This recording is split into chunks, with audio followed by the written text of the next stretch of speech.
What's up, ladies and gentlemen? It's Tuesday night. It's time for NXT. Welcome to Mark by Wrestling. I'm your host, Mark by Wrestling.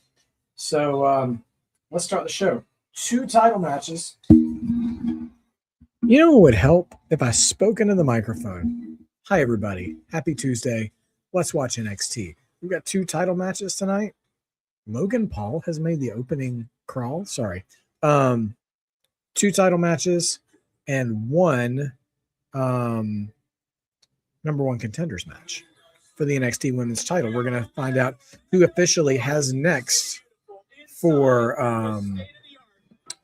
Kendall Gray. What's up, Dawsey? What's up, last name? Good to see you guys. And there are the ladies in the number 1 contenders match. Former champion Lola Vice, Kelani Jordan, and relative newcomer Callie Armstrong. We'll see who's got next. And then, there we go. Zaria. Oh, interesting. Layla Diggs is out. Layla Diggs is injured. We have a mystery opponent for Zaria tonight. Very curious who that could end up being. Will it be someone who was almost there, like a Lizzie Rain? Will it be Tatum Paxley again? Will it be a surprise? Well, I mean, obviously it's gonna be a surprise. But tag team titles are starting us off. Vanity Project against Shawn Legacy and DVD, Dorian Van Dukes. I kind of expect Vanity Project to retain here, but I think this match could really deliver. Legacy and DVD really did. Lillian Garcia is in NXT tonight. Hey, Lillian. Is tonight a special night? What's up, Lillian? Okay. National Mac and Cheese Day. All right, Zach, thank you. Last name asked, how did I feel about the Maxine segment last night? I think it was great for Maxine and great for the Vision. Funny you should bring that up. I mentioned in A&B's chat towards the end of the show. It feels like the Vision right now is acting like a main roster version of the Vanity Project, which doesn't really inspire a lot of confidence in me for the tag team of the Vanity Project, for Smokes and Baylor. I think Jackson Drake has got, and I've said this many times before, Jackson Drake has got a bright future ahead of him. And honestly, if they include Michael Lockwood as part of the package, that could be a lot of fun. However, Smokes and Baylor definitely feel like an NXT tag team to me right now. And like, if they're doing this Vanity Project-ish gimmick, it's not full Vanity Project with what the Vision is doing, but they were really giving me Vanity Project vibes last night. Because Theory and Logan Paul are Vanity Project-ish already. Except this time, it's like Braun Breaker is the Michael Lockwood of the group. But anyway, listen, the DVD and Legacy win. I'll be happy with that too. They're quite an impressive duo, and they could make sure the tag division, much like Fraxium in the past, like is just the banger of the night. So we'll see what happens.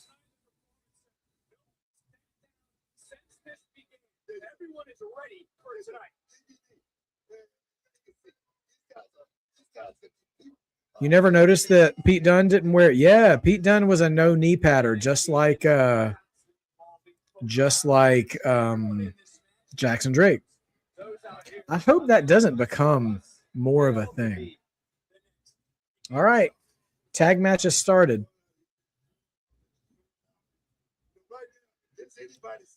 And it's Legacy and Smokes in the ring. Booker T back on commentary again.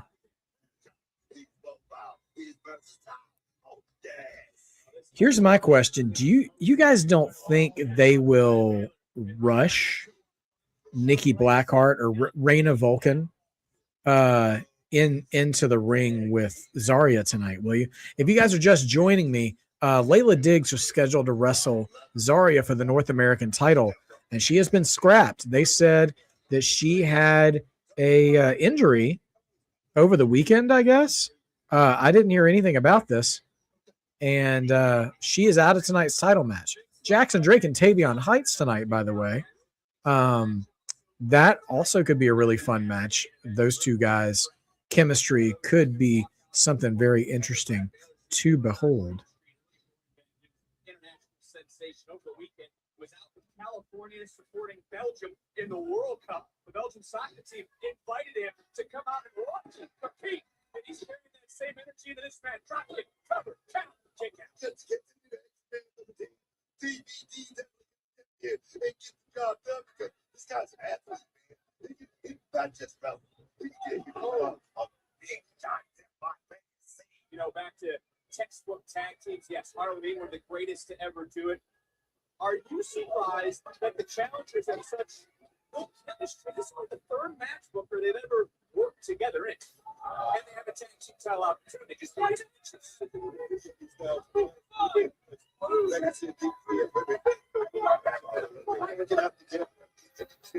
traded, having that same mentality, that dog mentality. Like I say, this is a dog business. You gotta be. Sometimes you need somebody to watch back. Yeah, you certainly do it, man.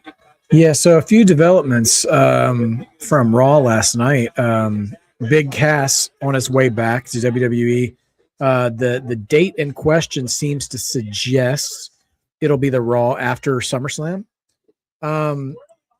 Remains to be seen if Enzo is going to come back with him too.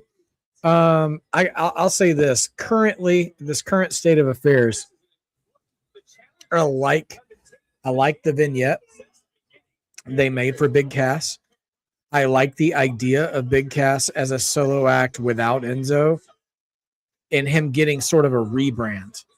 And him getting another shot at being a monster big man. Enzo is a good promo and he's got a ton of charisma, but I'm not super interested in seeing Enzo back.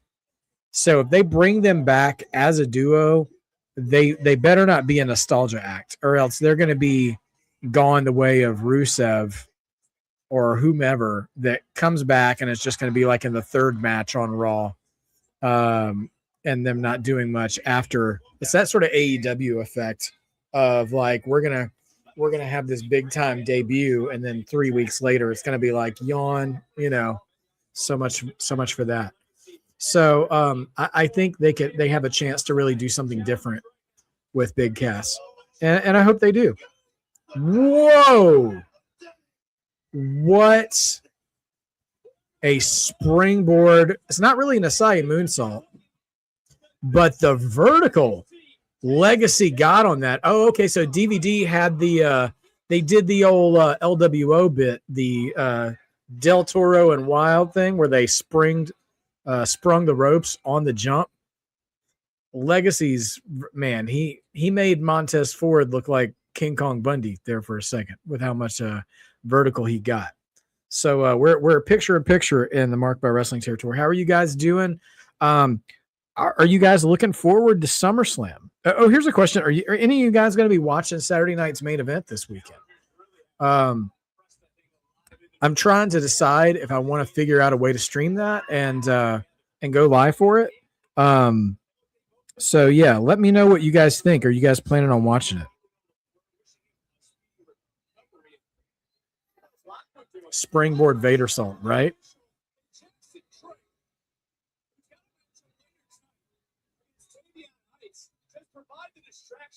Duke's not doing his part when he could right now. The Vanity Project has now taken control of this match. I love the action here, Vanity Project. What's underhanded? Let's take the shortcut, but that's what this business is about. I mean, Jackson championships, man. I mean, by any means necessary, man. The tag team titles for 140 days in. And now I have Sean Legacy on the wrong side of the ring, far away from Dorian. So I'll ask you this, book in all seriousness. What has made Baylor so successful? I didn't see Chad Gable back with them. No, I didn't see that at all. I mean, I saw the Vision and Alpha Academy whatchamacallit segment from Raw, and I saw Chad Gable win the gauntlet match, which I was so happy about. So I'm glad Gable is going to be tied up with Penta at SummerSlam. I don't want to see him dip into the Otis and Tozawa thing, honestly. Yeah. Now here's a question: if Gable, this is a lot of big ifs right here, so I'm not exactly sure how this would pan out. But if Logan Paul healed up and Braun Breaker relinquished his tag title to Logan Paul, so Logan Paul and Austin Theory would be the tag champions. Could a new Intercontinental Champion, Chad Gable, feud with Braun Breaker for the Intercontinental title? Which I know Intercontinental title seems like a step down for Braun Breaker, but that's really the best way. Oh, not the best way. That would be my preferred way to see Chad Gable get involved in that feud at all if he's going to be involved. So that is my pitch for Chad Gable and American Alpha, or the Alpha Academy getting involved with the Vision.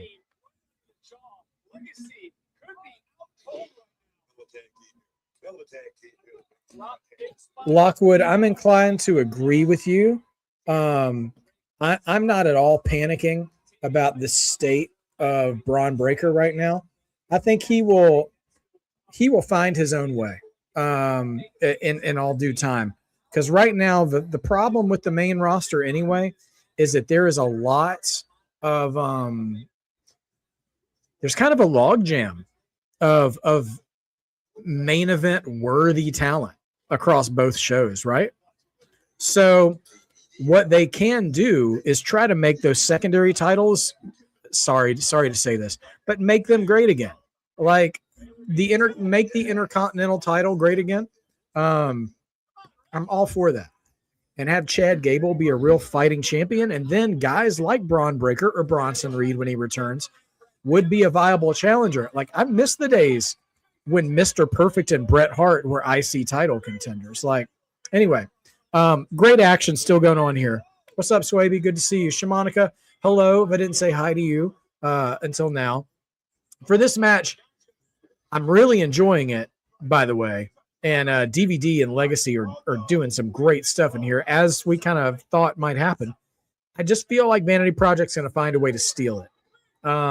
So I'm leaning on Vanity Project, but we'll see what happens, because Vic Joseph, interestingly pointed out, this is really like only the third time they've tagged together. And they've got Jackson Drake and Michael Lockwood on the outside as neutralizers, you know?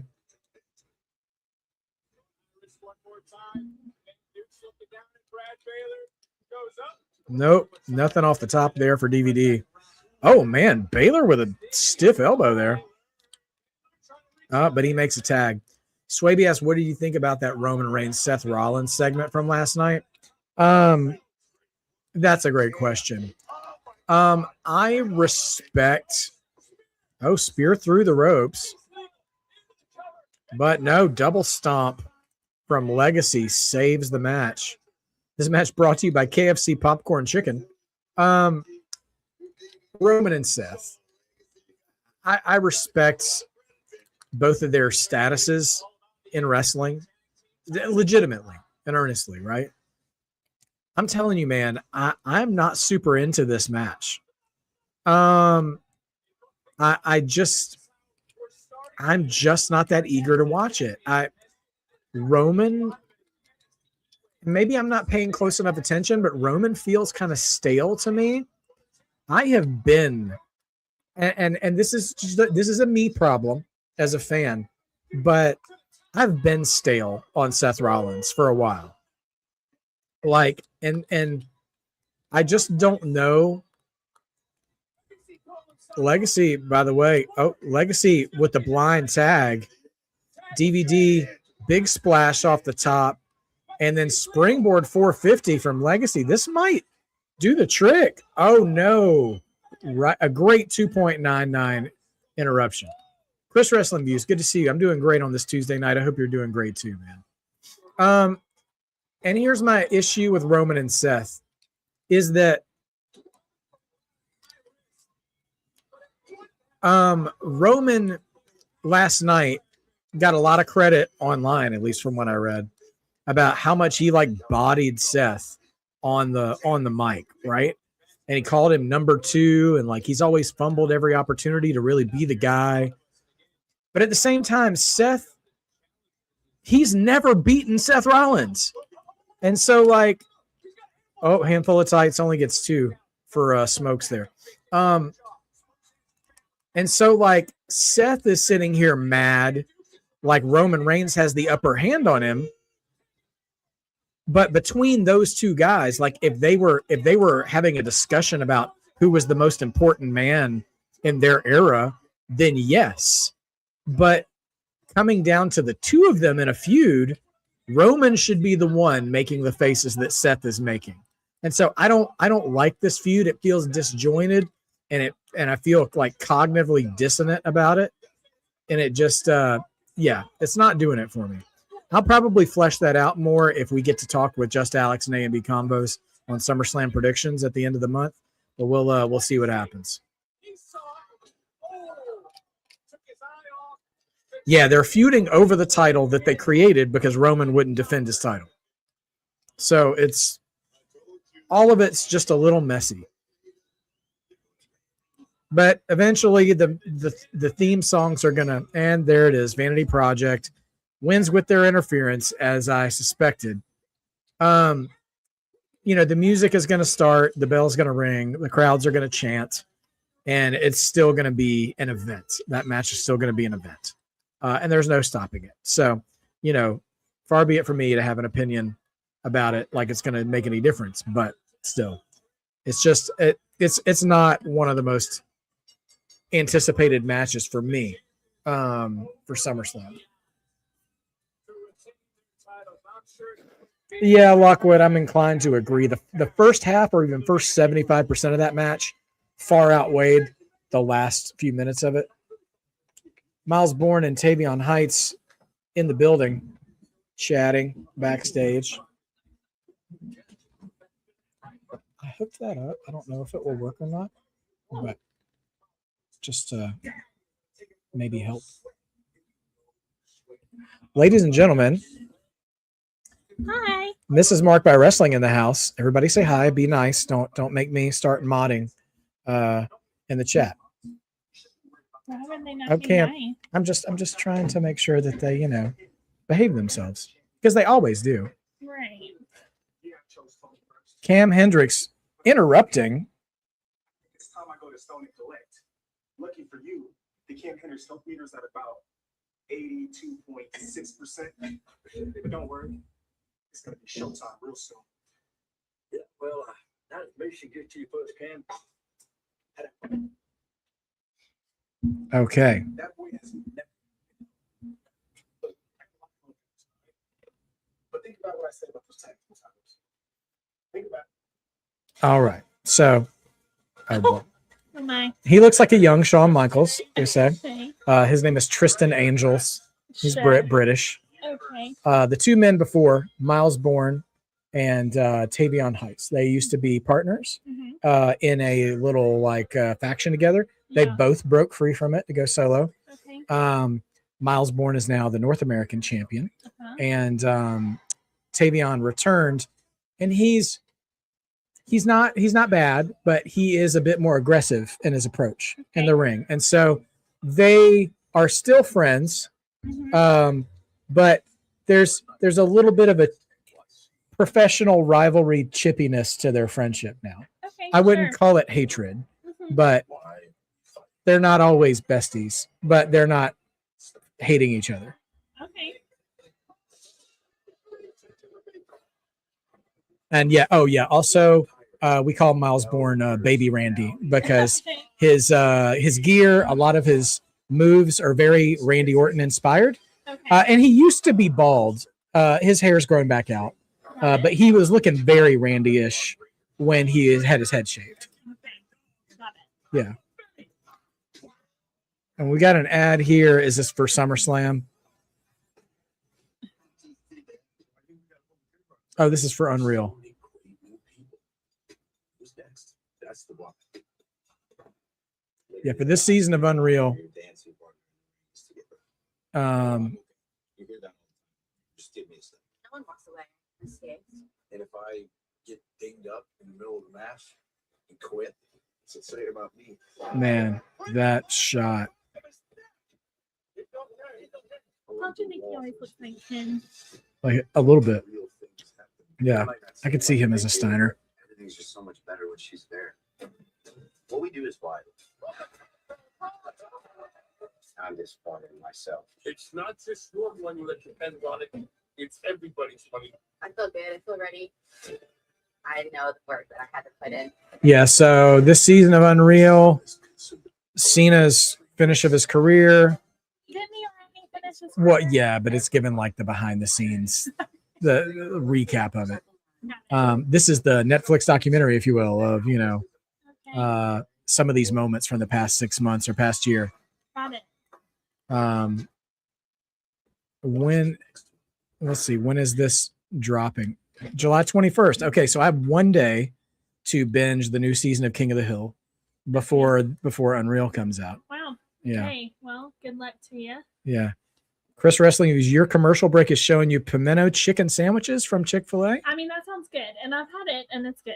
Yeah. Okay. Yeah. I remember when it was like kind of a novelty item. Pimento cheese, hot honey. Okay. We're situation. fans of hot honey in this house. And it was good. I had hot honey and hummus recently. It was really good. Very good. Yeah. Pretty much you put hot honey on just about anything. You're good. Yeah. Food. Yeah. It elevates things. What can I say? But seeing pimento just makes me think that I've been toying around with the idea of cooking from a 1970s cookbook and making videos of it. And I was reading Steven some of the recipes, and a lot of them, an alarming number of them, had pimentos or olives involved. Yeah, that was a real staple of recipes in the 70s. Yeah, like why not throw some pimentos in Yeah. there? Ric Flair wrestling for 60 minutes and have a bowl of pimentos. And I'm like, really, the only thing I want pimentos in is my pimento cheese. Yeah. Like That's I just sensible. Never have I just kept pimentos in a jar on stock. Did I see that Dom and El Grande are going to be in a tag match together? That's in AAA, I'm guessing, right? Last name, I did hear whispers of that. I mean, in the alternate universe that is AAA, those are two, no pun intended, mega. He's the mega champion. Dominic is over faces. So it would make sense. They're like the mega powers of AAA. Chris Wrestling v. Steven, when was the last time you had carnitas or even street tacos? I'm not very long ago. Yeah. We live in the LA area, so street tacos, I mean, literally around the corner. If So good, yeah, too. yeah, good stuff, man. Absolutely good stuff. And there is a meme that went around for a while. This is not for Mexican food, it's for Chinese food, but I think the same sentiment still applies, that you can't have too high of sanitation standards to desire really good food when it's like street food. Not too high. I mean, you got to have some standards or else you're going to get sick. But the meme I used to see was like, you're in a good Chinese restaurant if it's like a 3.5 star on Yelp, Yeah. and there's a kid doing their It's just not sanitation. It's just not fancy. You always phrase things better. Yeah, like you got a kid doing their homework behind the register. right. It's a And real that's family solid. restaurant. But I know that we're doing good with the street tacos around here. When I took Solomon to Mexico and he had tacos there, and he was like, "This tastes like home. We can get this at home." There you go. OTM and Saquon.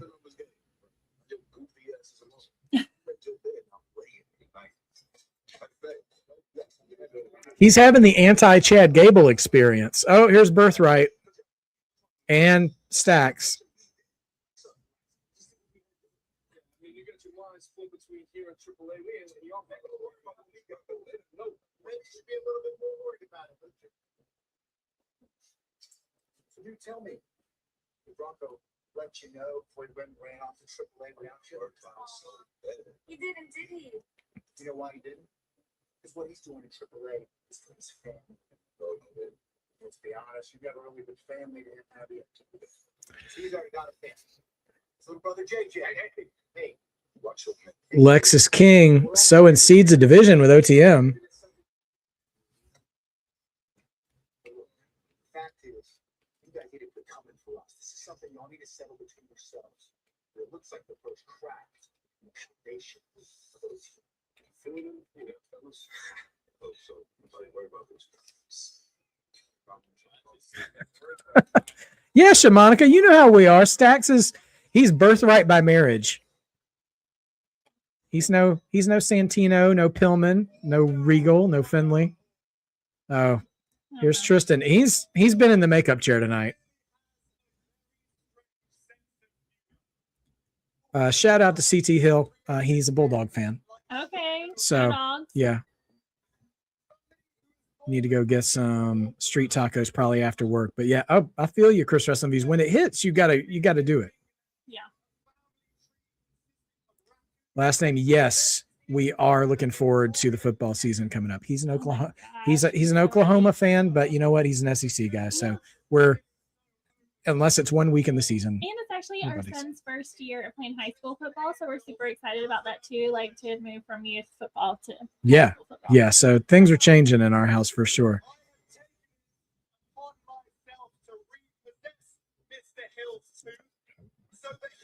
Oh my gosh, this feud will not end. He's got his teeth, Shiloh's teeth. Gosh. Not the teeth. Yes. British Michael Jackson with the one glove. Nepoception. You're right, Dawson. You say it every time. He is the Nepo baby of the Nepo group. Look at this guy in the back. I know that. He's like, I'm not here. It's like somebody confiscated his Miller Lite, and he's just like, I don't like this. Speak American. Oh my gosh. What's he going to do with that tooth? Oh, he's going to stomp it out. Well, that's that. I guess Shiloh's made that veneers money now. That won't make me cry like the snake getting stomped, though. No. Did help my spine, but losing it in the first place is what helped my mind. Did Shiloh just refer to losing his smile? It's another Shawn Michaels phrase. But you can't fix the fact that the fog is coming. Now, I just got done watching Widow's Bay, so the fog.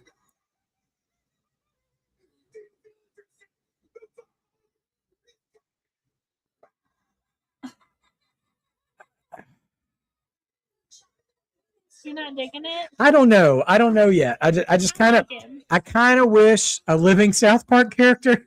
I like him. I kind of wish he would pick a lane. I like his silly lane and I like his scary lane, but it's the oscillating between the two that is tough for me sometimes. I think that's so interesting coming from you because you liked that with Bray Wyatt. Well, Bray, I mean this respectfully.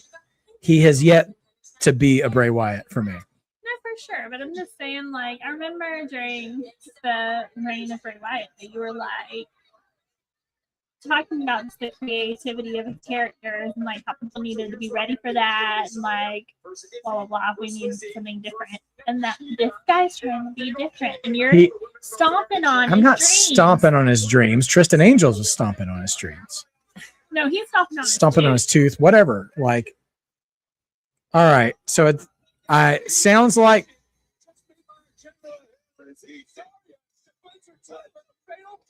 Wow, we're getting a fatal 4-way tonight instead of a 1-on-1. So Zaria, who's the women's North American champion, set to defend her title tonight. Why is this guy just walking out dressed like he's gone to the mall? You are my wife. No, I've been dogging on this guy's gear. On that, he's like That's how our son dresses when he walks out the door. he feels like a Jeff Hardy who likes to watch Landman. I don't know what Landman is, but okay. You know the show Landman. We watched it.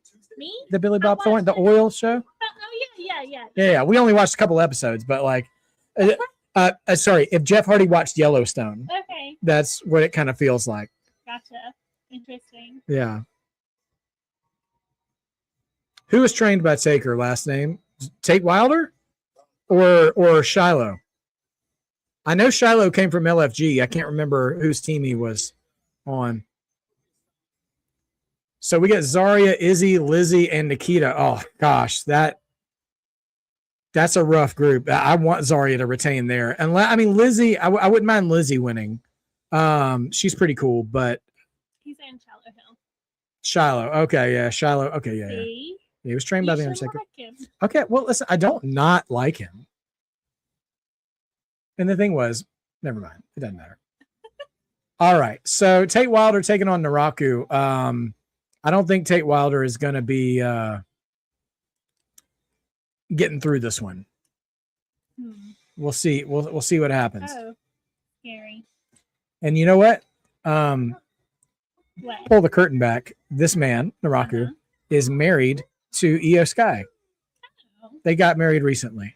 okay. Yeah. Which is interesting because he's a very imposing character, and you know, her character is very warm and charismatic and stuff. Yeah. I mean, he is charismatic too in a different way, but still.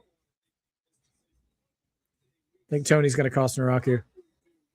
Chris Wrestling Views, that's the lady with the sling on. That was Layla Diggs. She was the original challenger for Zaria tonight. She has just come up from Evolve and has got maybe the best moonsault this side of Io Sky.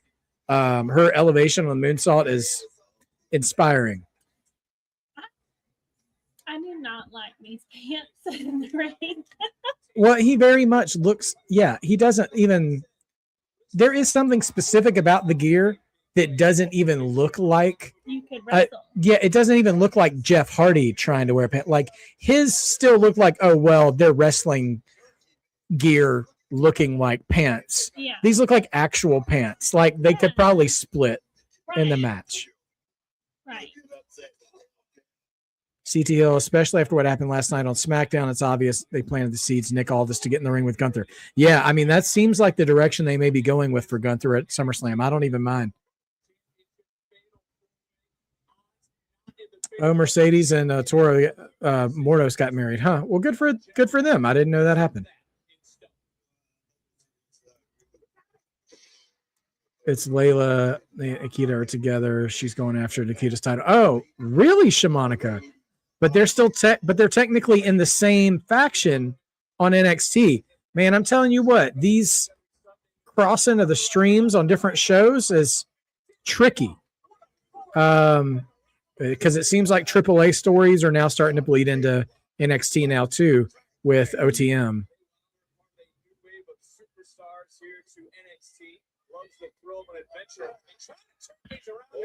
And Nikita has another group. Well, you know what, Shamanica? I'm not surprised by that. Nikita, I said it once, I've said it a million times. That lady does too much.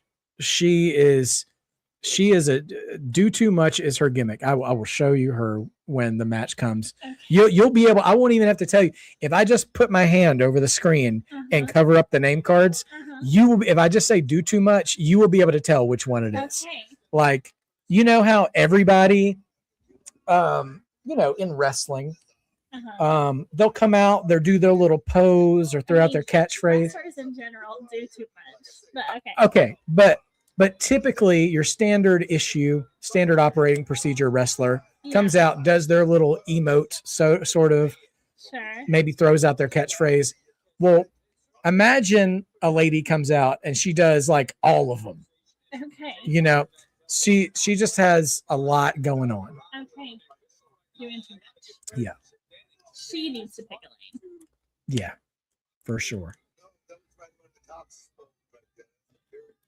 Chris Wrestling Views, good question. I think, didn't Paige wrestle on SmackDown last week or 2 weeks ago? But yeah, I haven't seen Lash and Nia. Now, Lash and Trick just got married a couple of weeks ago. So maybe, you know, she was on the honeymoon. But Trick came to work, though. I mean, he was U.S. champion. So Men don't have to do that much for a wedding. That's fair. Y'all just show up. It's true. Lucky you. Yeah, absolutely. Every single day. Lucky me. So yeah, you can see Nikita dropping the Evolve Championship. Yeah, I forgot she had that. Yeah, Nia has slimmed up a little bit. I mean, much like Nikita. Nikita did too after those ACL tears, which I imagine has got to be helpful for her in the ring.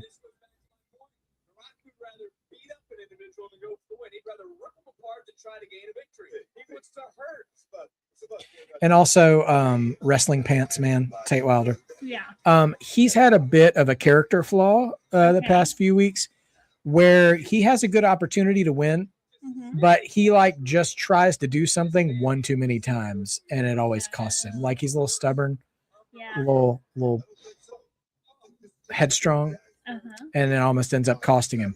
I don't know if that will play out in this match. They've cooled off on that a little bit, but that was a pretty strong characteristic in his matches.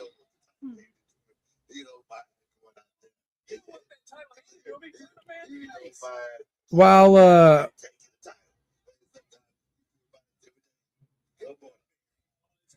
Naraku is stomping out Chris Wrestling Views, I'm just going back to this here.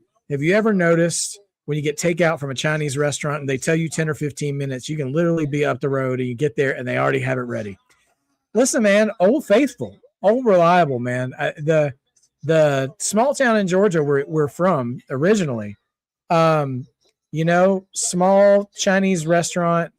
The name itself on the sign was misspelled. It's where we had our first date, which I'm still trying to make up for 17 years later. And it was family owned. They always had a little kid working somewhere or just playing somewhere. Yeah, a reliable, man. Reliable restaurant. And cheap. Yeah, cheap, reliable. Like it's the Little Caesars mean. It's hot and ready. You're like, well, is it good? And it's hot and it's ready. And like that's why it's ready, you know, when you get there, because they just scooped it out of a big pan. Right. Quality. Right. Quality is not a part of the equation. And I think your personal evaluation of restaurants like that is always proportionate to your expectations. Like we were talking about Taco Bell the other day. Like, if you know what you're getting into, be like, all right, Taco Bell hits. It's not going to be the best. Yeah, and you're not expecting it to be the best. And it's not Mexican food. Right. It's Taco Bell. Yeah, it's its own thing. 100% correct. Let it be. It'd be about to burn your leg when you have it in the car. Yeah, I mean, really, it's ready to go. Actually, I don't know where Bronco Nima's from. He is a little, what's the word? What is the word? Hard to figure out what his ethnicity is from the way he conducts himself. Like,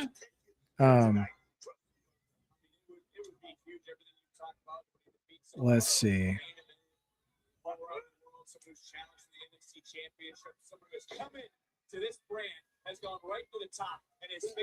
I mean, they only say he's from Oakland.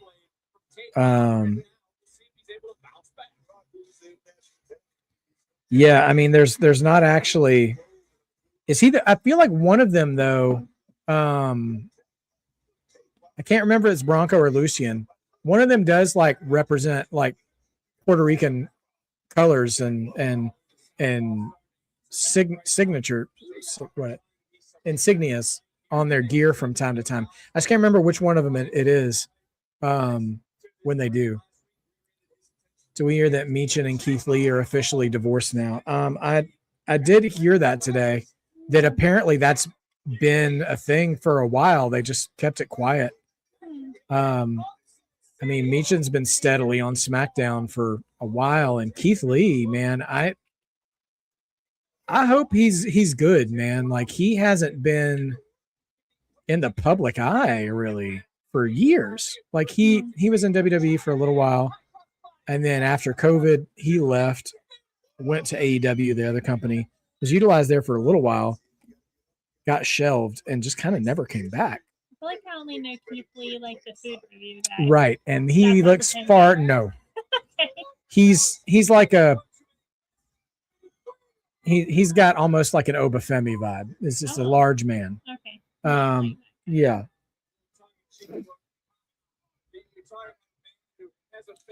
Yeah, I mean, the wrestling lifestyle wreaks havoc on marriages. Even not, I mean, not even just because of fidelity issues, like just the constant travel and wear and tear on your own psyche. It's hard to navigate those waters. I'm sure. I'm honestly glad in this day and age in WWE, like couples who are like out as a couple oftentimes get booked on the same program. Right. So they get to be together. So like Bianca and the Street Profits would both be on the same show, and Seth and Becky on the same show. Like, work together, great, but home together more. Yeah, exactly. Make sure one of you's not going to the airport when the other one's leaving it. Yeah. All right, well, Naraku takes the win, but Tony's coming back to take some revenge. It looks like his eye's okay now.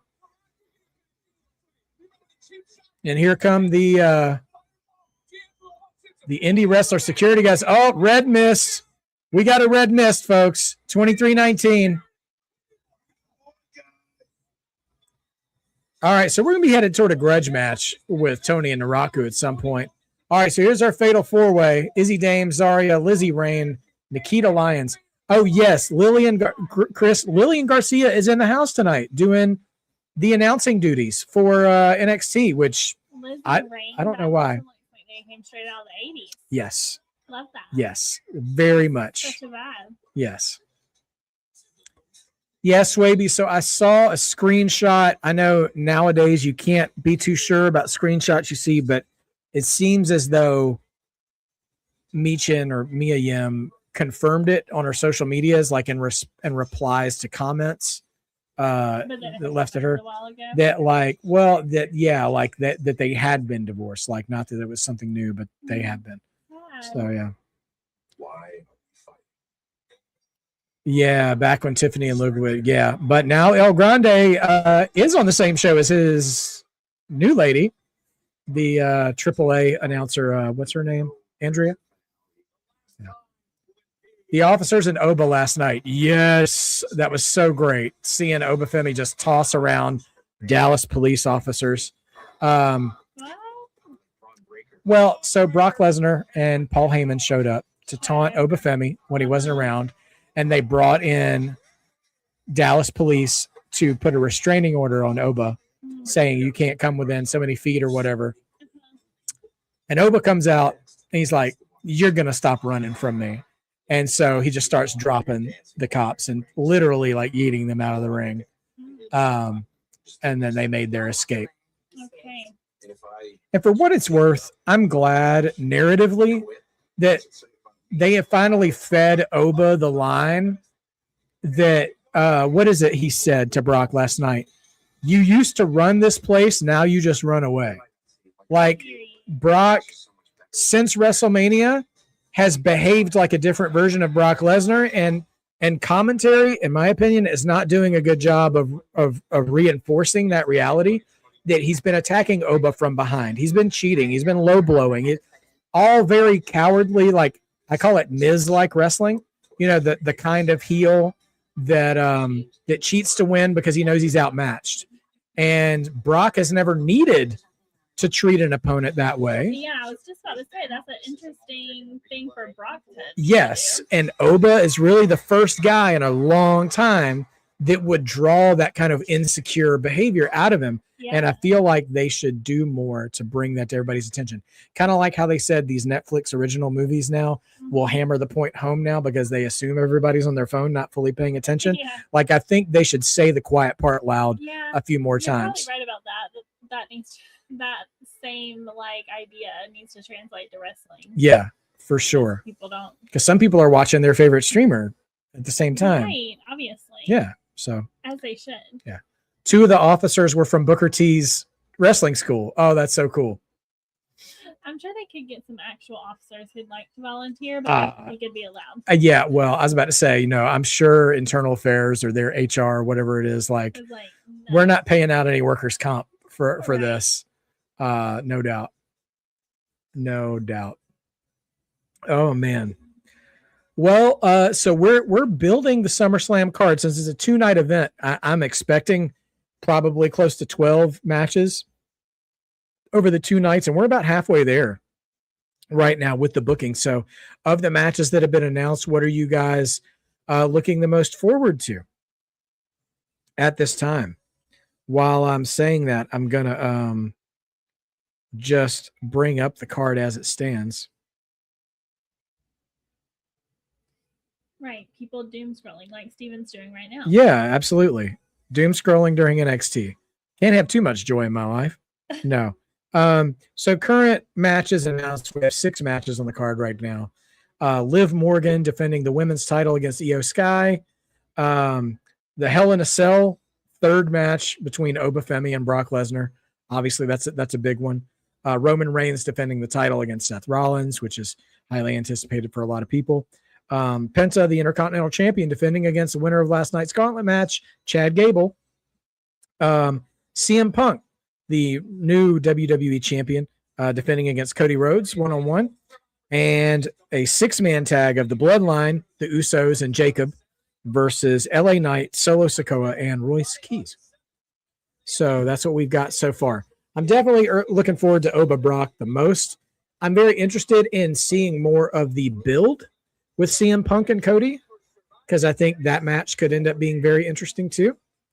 Yeah, so those are 2. Oh, here's Hank and Tank.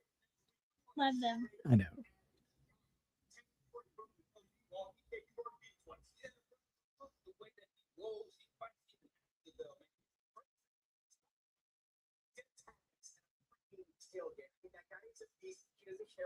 He doesn't care how, and he's not gonna stop. Next week it stops things. I'm gonna get my payback. We'll have that back. All right. Hank wants his revenge on Keanu Carver. Saquon is legit the anti-Chad Gable right now.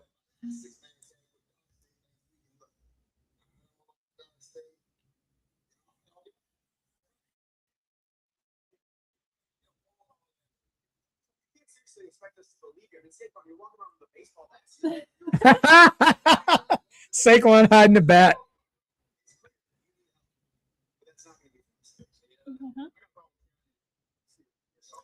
So remember what I was telling you yesterday about Chad Gable's like redemption arc? Yeah. So Saquon was a part of Dark State. Do you remember that group?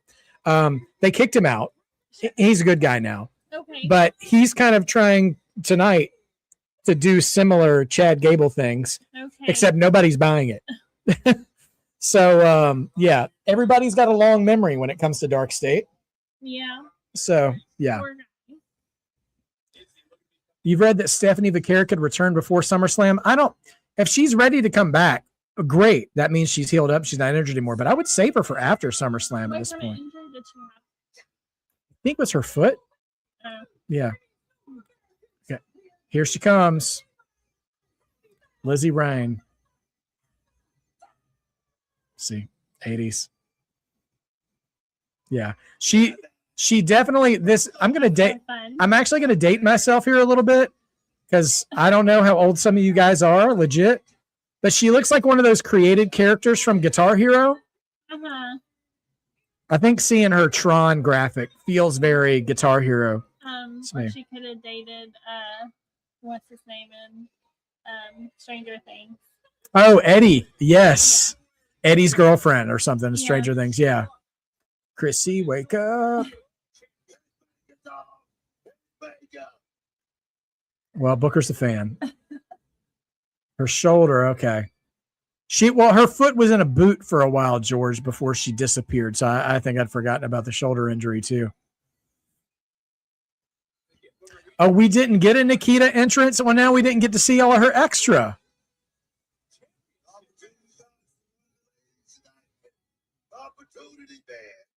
Oh, That's her. that was her. Yes. Okay.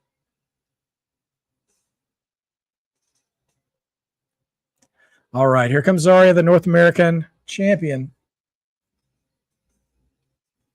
So the one person you wanted me to see the entrance of, is the only She one didn't- they didn't show. Well, there were two. Yeah. Because Izzy got an entrance. Yeah. Nikita was the only one who didn't.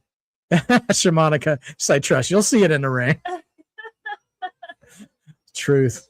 Even the producers were like, "You're doing too much." Yeah. All that extra, Shamanica. You're right about that. I feel like if you really got a picture of her extraness, you could have been like, I might have known a girl or two in my hometown or Yikes. saw in high school. Yikes. Are you thinking of someone in particular? No, Yeah. no. I'm just thinking about how some towns have people with personalities Sure. that, yeah.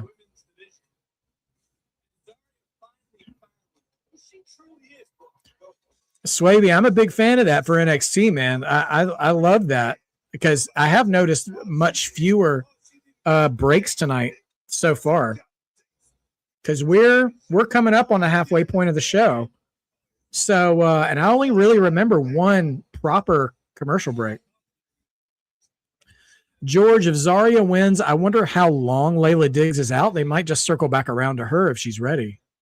Or whoever doesn't win in the other triple threat match tonight may come down, Lola, Kelani, Callie.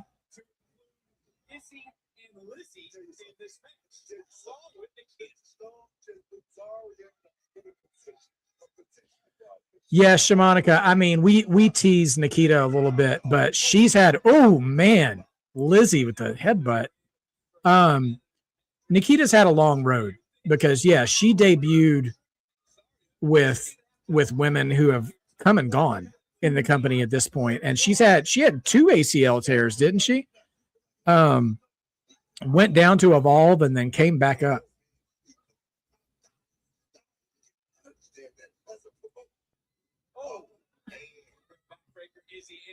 Oh, Izzy, by the way, Braun Breaker's girlfriend. Okay. I saw her do a TikTok one time with him that was like, when you want to go out for dinner, and he says we have food at home, and then it cuts to them at the restaurant, Period. and he's just like,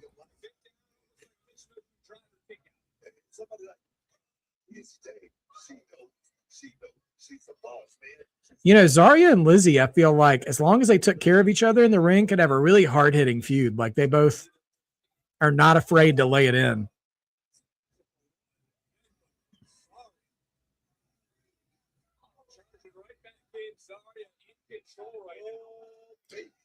Zaria really kind of having her way with the field here.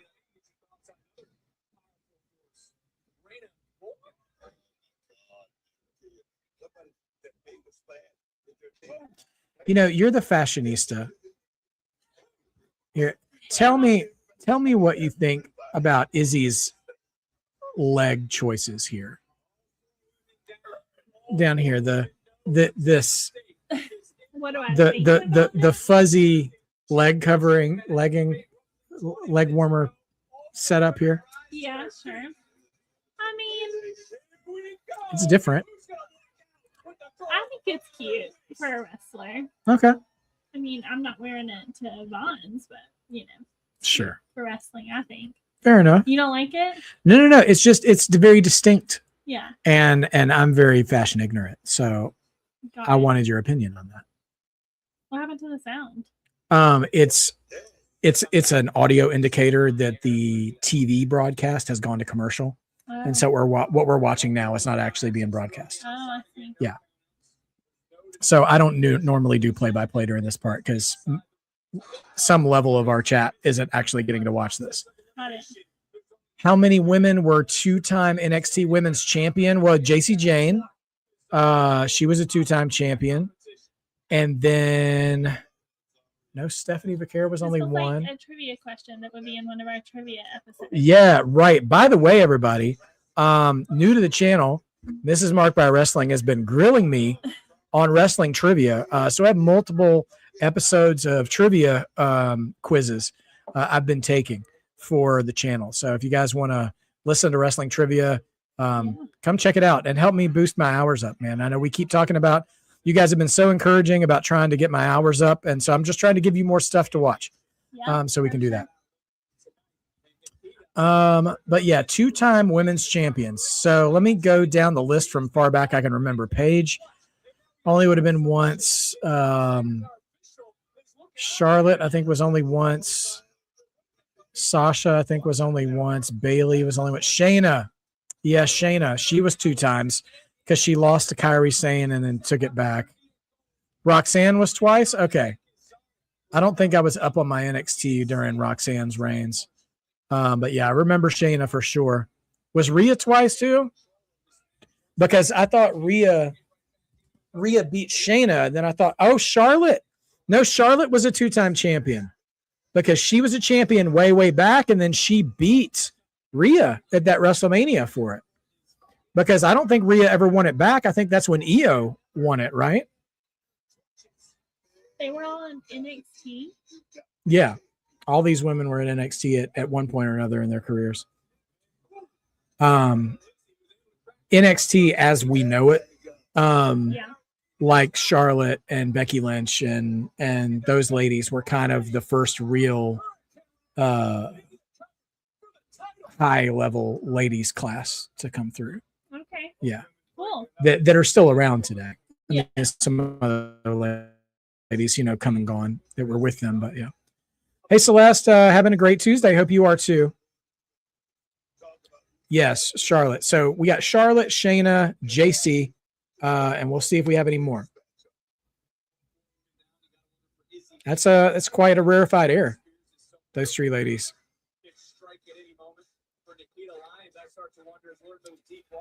All right. Kyrie was just one time last name. I mean, she beat Shayna that first time, and then Rhea beat her that second time. And I think when Rhea lost to Charlotte was when she came up to the main roster. Yeah, Lola does have a chance to be another one if she wins tonight and gets another shot at Kendall. Oh, goodness.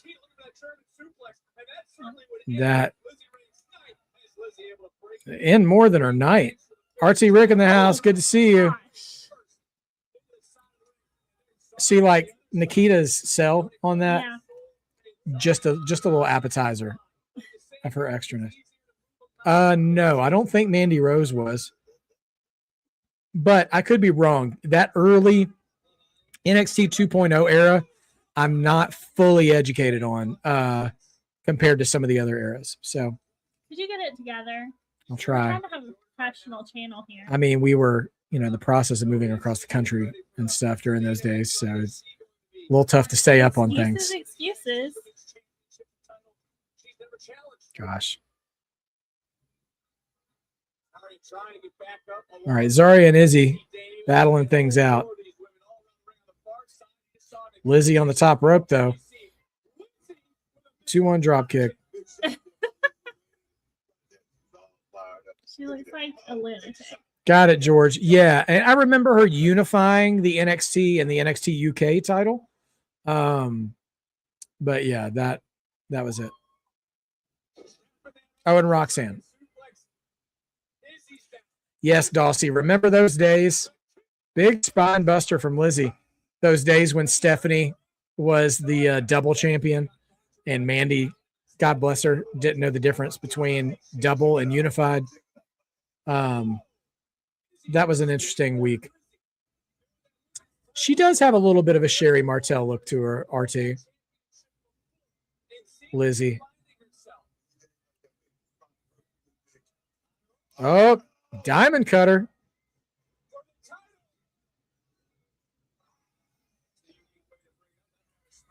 And then Nikita with the drop.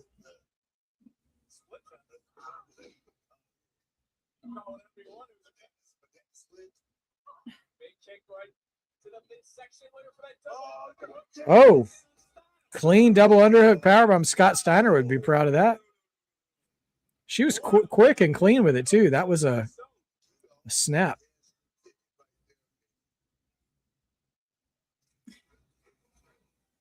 Lots of this is offering chat. Oh, yeah.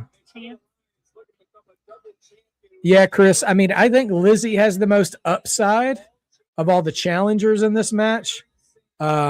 Nikita is, having a bit of a renaissance. Izzy's been around for a long time. I'm honestly a little surprised she hasn't gotten called up yet at this point.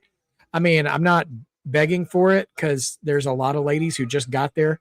So it's probably easy to get lost in the crowd. Yes, Shamanica, you're right. Oh, Izzy with the big boot. She's going to try to steal one. Now trying to pin Zaria.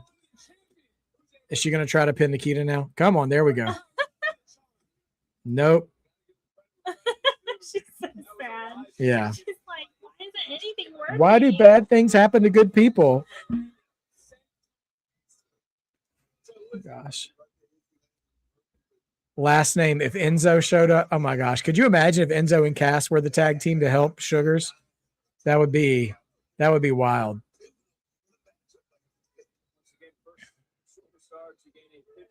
Oh, wow. What a pop.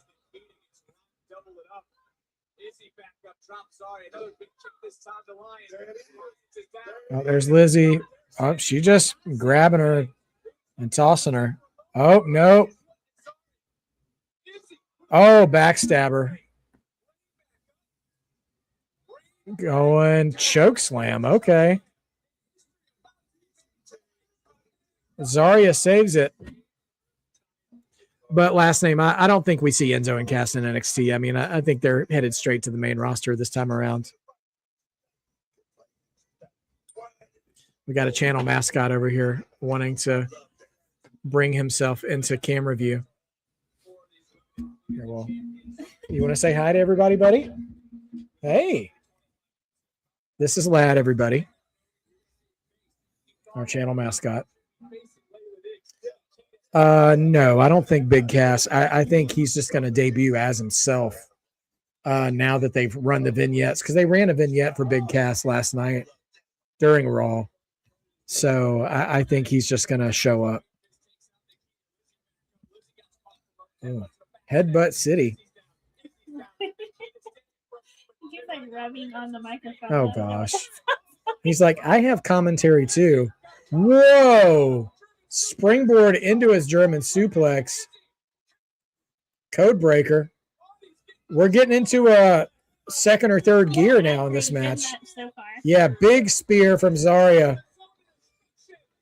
Only 2.9. Zaria also uses the F5 as a finisher. Oh, Natty is here. And Carmen Petrovich. She's out here watching. And remember, Layla, it was Layla, the other member of that group, who was supposed to be in this title match. Oh, kick to the face from Nikita. Oh, nasty headbanger. Thunderstruck? No. Oh. Lizzie and Izzy.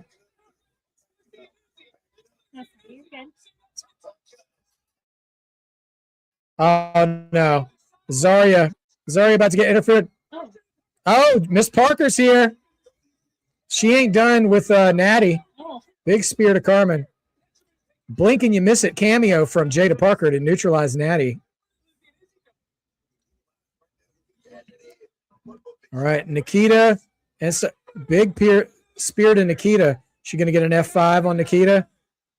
And drops her. Lizzie and Izzy nowhere to be found. 1, 2. Zaria retains. Woo! What a bummer for me, even though I don't know anything about it. I really wanted the 80s lady to win. Lizzie, you know what? You fit right in with everybody else. I mean, we were pro Lizzie. I'm not mad about Zaria retaining. I mean, she's an acceptable. She's only been champion for a few weeks, Okay. so she's building a little resume here. I mean, no, for sure. She seems tough. I really liked the vibe of the 80s lady. Oh yeah, no doubt. And I think her and she also like just showed up a few weeks ago. The 80s Right, lady? yeah, Okay. right around the same time Zaria Lizzie? won the title. Oh, Yeah. Mhm. Okay. So, oh my gosh. What? Hanging. Yeah. Like, Oh, here's Ren and Kendall. I don't think those ladies are going to tag with you, Saquon. why? Come on, you gotta let a man have a restart. These are the two ladies I said their personalities remind me of our daughters.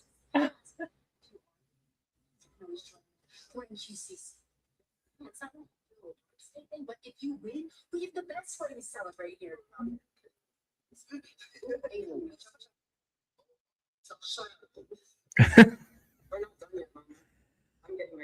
Okay, I'm actually really starting to enjoy Saquon getting shut down every segment. Given our truth vibes. A little bit, but not so goofy. Yeah. You know, it's a lot of personality. Yeah, but I think it's like just the trying to make connections and people just are Not having it. kind Yes. of throwing it off. Yeah, I'm enjoying it. What am I looking at here? Okay, this group is called the Vanity Project. The tag team champions, and the man on the shoulders is Jackson Drake, who's actually a pretty talented wrestler, but yeah, a bit. Well, you can catch his vibe just by seeing it. And his all right. Well, now that we're going to commercial, I'm going to tell you the story. There was a night he was going to his boys were going to have a tag team title match before they won the titles. Okay. He was planning to interfere in their match Uh-huh. so they would win the titles. Now, obviously, they're champions now, Yeah. but Hank and Tank, if I remember correctly, or Shiloh, one of the others, one of the Okay. rabble rousers backstage, Sure. said that there was a chick on a dating app Uh-huh. that had connected with him, Uh-huh. and basically they catfished him and sent him to a restaurant across town so he wouldn't be there during the match. Womp womp. And while he was there, he ran into her, Oh. who got China vibes, Uh-huh. strong, whatever. And the guys show up at the bar later after having lost the match. Be like, dude, what are you doing? And these guys are like total, you can even look at them and tell, total like 80s high school movie villains. Sure. And so the whole time you're thinking like, they're going to be awful to this woman Uh-huh. when they see her, thinking they were going to show up and find a conventionally, looking woman there. Sure. And they do that. And then all of a sudden a bar fight almost breaks out and she drops a couple of the other guys. And they're like, okay, you're awesome. And they legit like her. Okay. Now, so she's like, so yeah, he comes out on her shoulders and stuff. And so he's like, it's not like they're a thing, but he's like, I think you're the coolest person ever kind of thing. So it's not actually an antagonistic relationship. Sure. So it's, But they're very weird. They're Oh. given very weird vibes. oh yeah. No doubt about that. I was just really impressed that they subverted the expectations that they wouldn't try to bully her when Yeah. they met her. I mean, I could take her seriously as a wrestler. I don't know if I could take him seriously as a wrestler. Yeah, When you arrive on the shoulders of a lady, I'm not. sure. No. Yeah, right. Exactly. Yeah, well, George, I mean, she's been in action. She hasn't had a full-on match on her own, but she has been the muscle for the Vanity Project, which I think has worked. Which, I mean, China was that way for a while before she got in the ring on her own. I want to say at least a year. All right, I'm gonna go get another drink. So who needs more drink? Please. Okay. The Vanity Project's gimmick, Chris Wrestling Views is like trying to convince you that they're ladies' men. Basically. I feel like in the 80s, they would have been guys wearing polo shirts at the country club, all named Troy, or something, trying to tear down the rec center to, build a set of condos, or, joining the evil karate dojo in town in the valley. I don't know.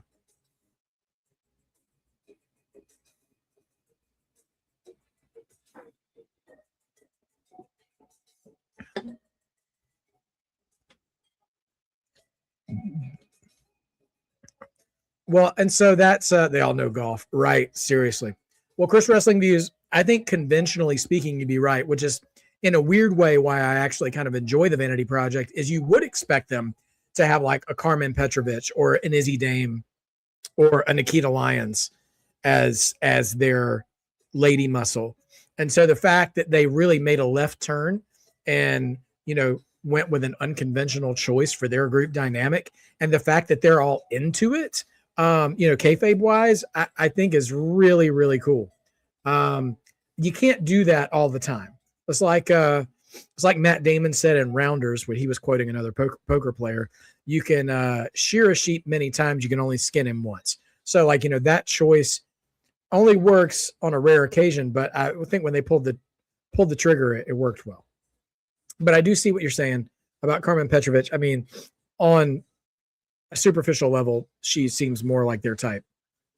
Robert Stone talking to Tony D. Yes, Swaby. R-Truth entering the Women's Rumble. I'm going to get it. You don't get it. I'm trying to protect you. What are you protecting me from, Stone? Well, what are you going to do? You're going to take to the streets? Is that going to work? Street fight? As general manager, I got to do what's best for NXT. So rematch from the Great American Bash next week. You're going to defend your championship against The Rock. All right? Good.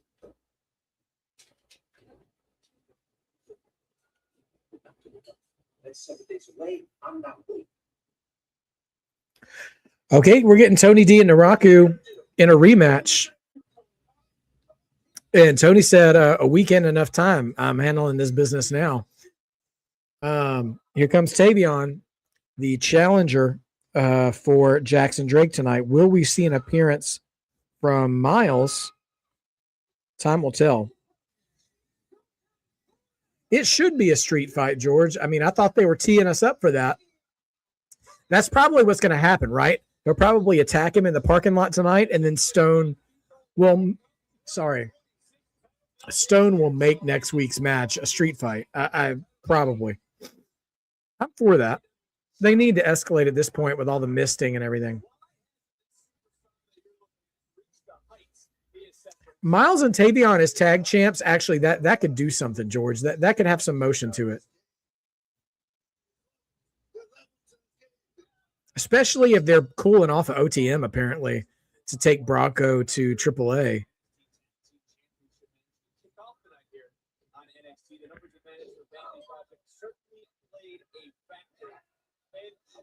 Jackson Drake for a second, because is this thing right?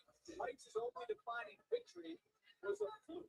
And you see Heights' only defining victory a fluke. By the way, that victory was over. Jackson Drake. Good question, Shamanica.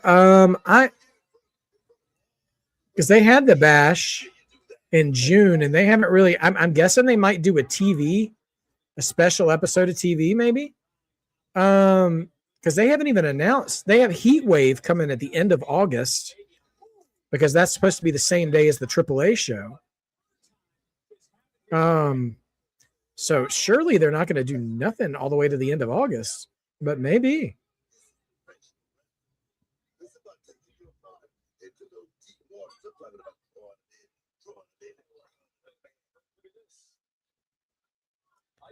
All right, they're teasing each other with amateur setups. You think Jackson Drake can out-wrestle Tavion Heights? I just picked the leg real quick, right? With and Tavion with the full advantage here.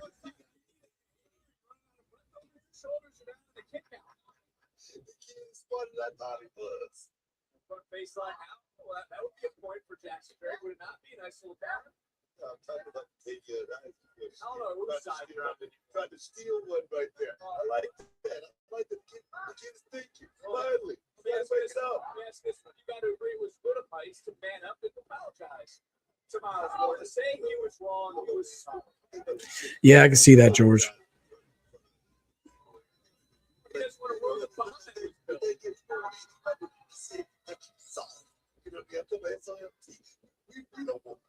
We don't need that man.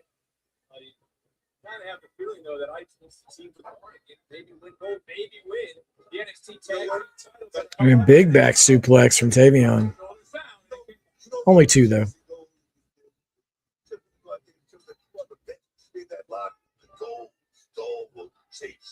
That's just the way it is.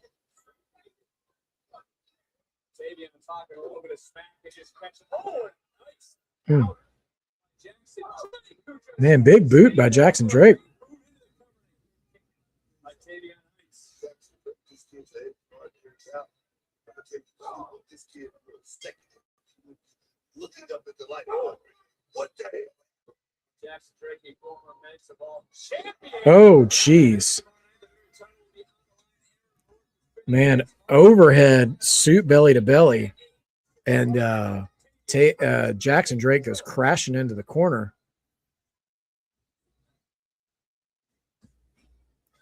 Just brutal. Absolutely brutal.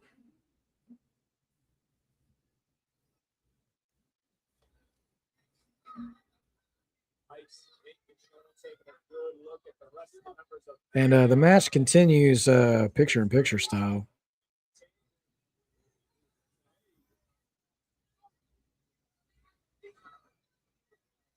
Good job, Rev. Good job. You did a job pretty well. Oh! Heights. Well, we get another look at that if we can. One. Thank you. Yes, yeah, that can save the exploded. Okay. Good call. Kitty put it all together. It's not the girl that he was right. But he want that. It's Heights who has mentioned. Yeah, if Lola won the triple threat, we'd get her and Kendall at Heatwave. I gotta say, for that triple threat, I would not be. Hey Tyrell, welcome to the chat.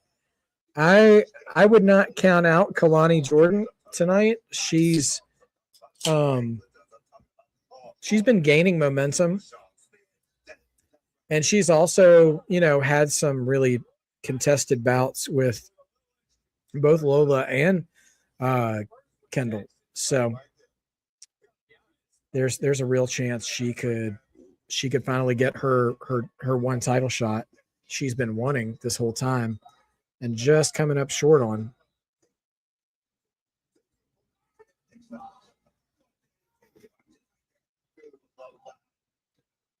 Only two.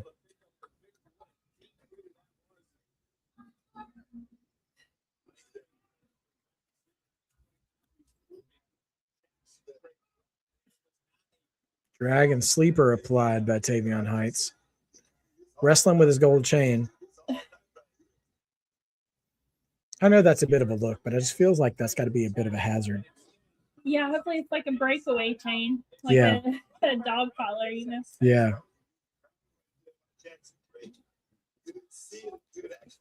Saw another YouTube screenshot saying Keith Lee is reportedly done with pro wrestling. Well, I mean, I hate to hear it if that wasn't a decision he came to agreeably. I know he had some health issues coming out of COVID, but I mean, to what degree that was lingering for him, I don't know. But I mean, he hasn't been wrestling for 3 years. Yeah. So, but yeah, if he's really done, a shame, because I mean, he was a real what if that's the case, because ton of potential there. He had a few short bursts on the main roster, like had a really good showing against Roman Reigns in a Survivor Series match with Brock Lesnar in the Royal Rumble. and the crowds were super responsive to him. He and like not so much Drew McIntyre because Drew's still around and Drew's had some career highs since COVID, but he and Drew and Keith both, I feel like, really had their highest probability of peak kind of interrupted by COVID. I felt like Keith Lee, because I felt like he was really on the precipice of some big stuff. I mean, I feel it's like any other athlete, right? Like your window of possibility for skyrocketing is small. Yeah. And if something like that happens, it's so unfortunate because it changes the trajectory of your life and career. Yeah, absolutely. George asked, which NXT women's star came up to the main roster and never won the NXT Women's Championship? Well, Bianca Belair applies to her. Love her. Also, this is technically inaccurate, but Becky Lynch did not win the NXT Women's Championship until after she came to the main roster, and she went back down for like a little cameo run and won the title and then dropped it. Also, that seems rude to win the title when you're just in a cameo run. Yeah, for real. Dolph Ziggler also did that with the men's championship. Right. And correct me, Chad, if I'm wrong. I actually can't remember. Did Natty ever win the NXT Women's Championship? I know she was in contention for it, but I can't remember her actually being champion. And was that before she came up to the main roster in those early days? I can't quite make heads or tails of it.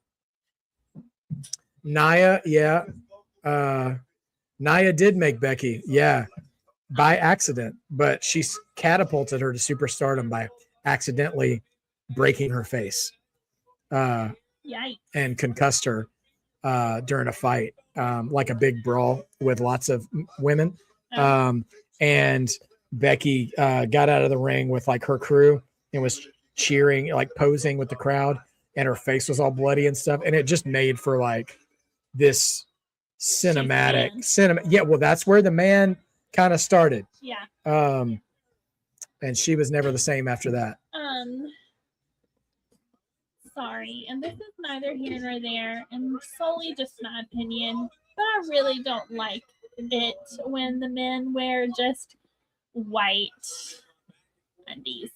You know, it's just not doing it for me. It just feels like I'm catching them in their whitey tighties, and I don't like that. Sure. I really wish they wouldn't wear white bottoms. Just straight up white trunks, not for you. No. Yeah. I really don't like it. It's just no.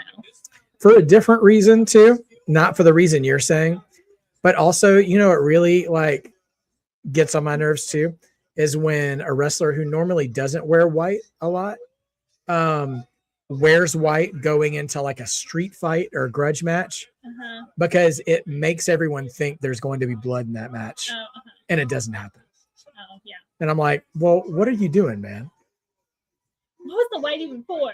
Right. Oh, big overhead, belly to belly, over the top rope. Jackson Drake takes out his own men. Yes, Swaby, Keith Lee, that was everything, man, for sure.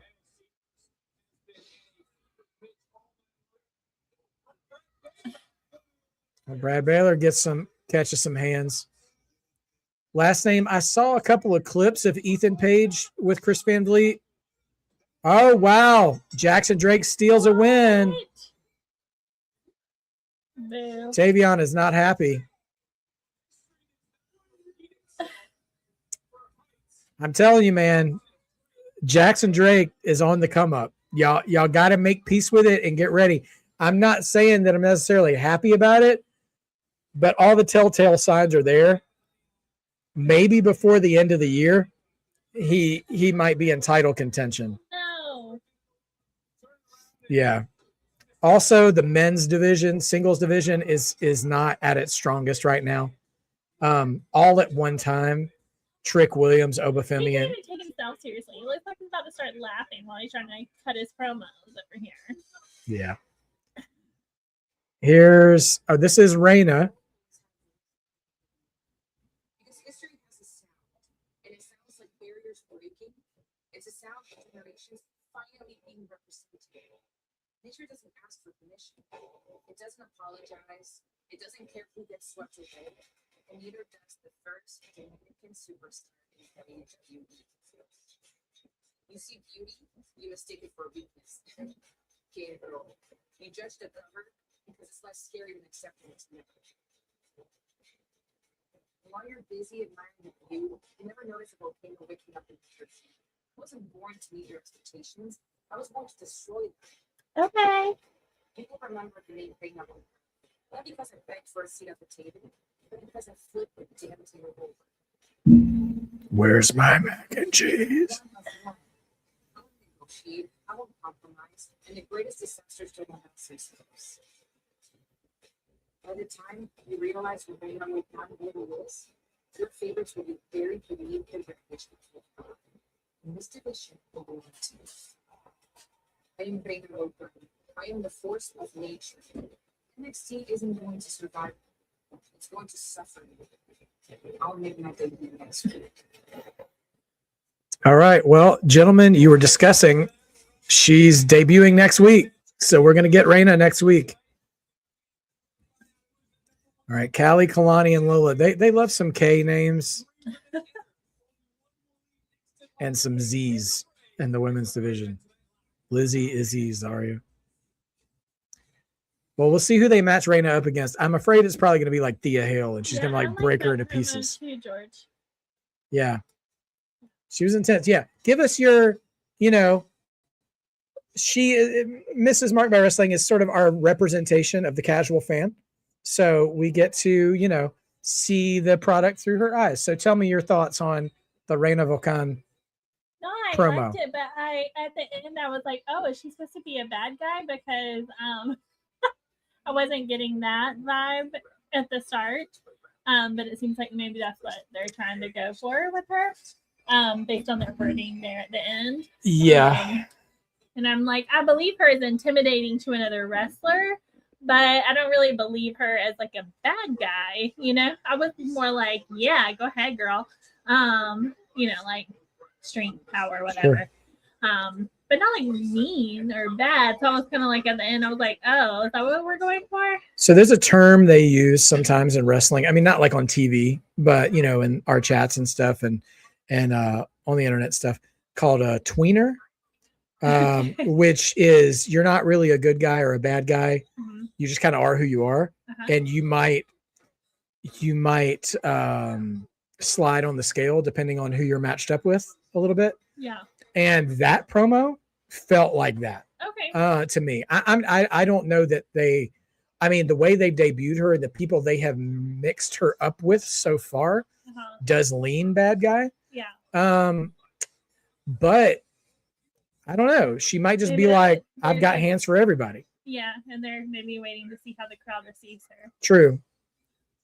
Yeah, because this crowd, it's an invested crowd, but they're not really trustworthy on telling you if someone's going to be cheered or booed when they get to the big crowds. Yeah. Because they're a little too appreciative sometimes, and they'll cheer anybody who they think is good.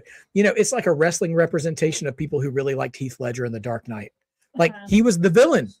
We're not supposed to be happy about him, even though he was a really good actor. So good at yes.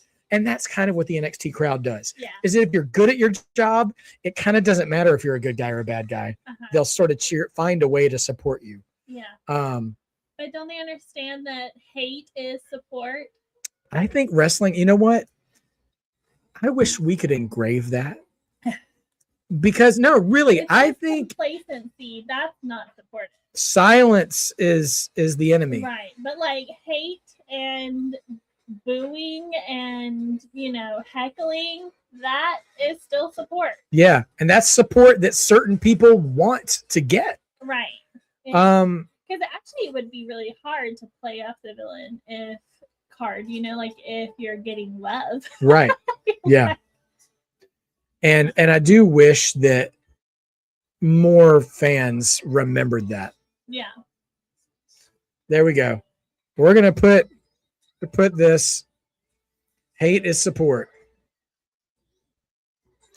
Yeah, George, I have a measure of love and respect for Scott Hall. May he rest in peace.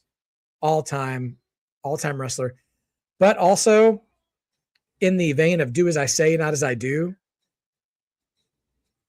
he set a blueprint that really ruined some wrestlers after him. He was a bad guy, but he was cool. And he was able to get booed. Uh-huh. But people who came after him, who were just as invested in trying to be cool, forgot to get hated. Uh-huh. And that really messed up the dynamics of wrestling. Yeah, that's a bummer. Oba saying he wants to kill us with such a happy face. All right. Oh, we're going to get, okay. So we are going to get like a personality profile on Oba on this season of Unreal. I figure we'll get one of him and Trick.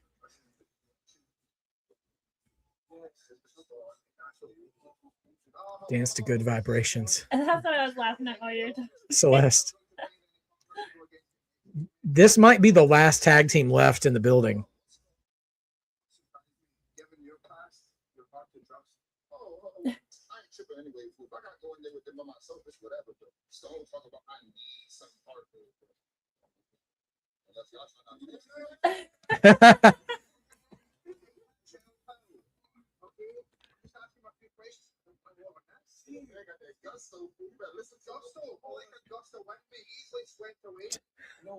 It's an opportunity. Don't think I'm former NXT tag team champion. We'll take the chance on the win. We're line for the NXT tag team title. What are their accents?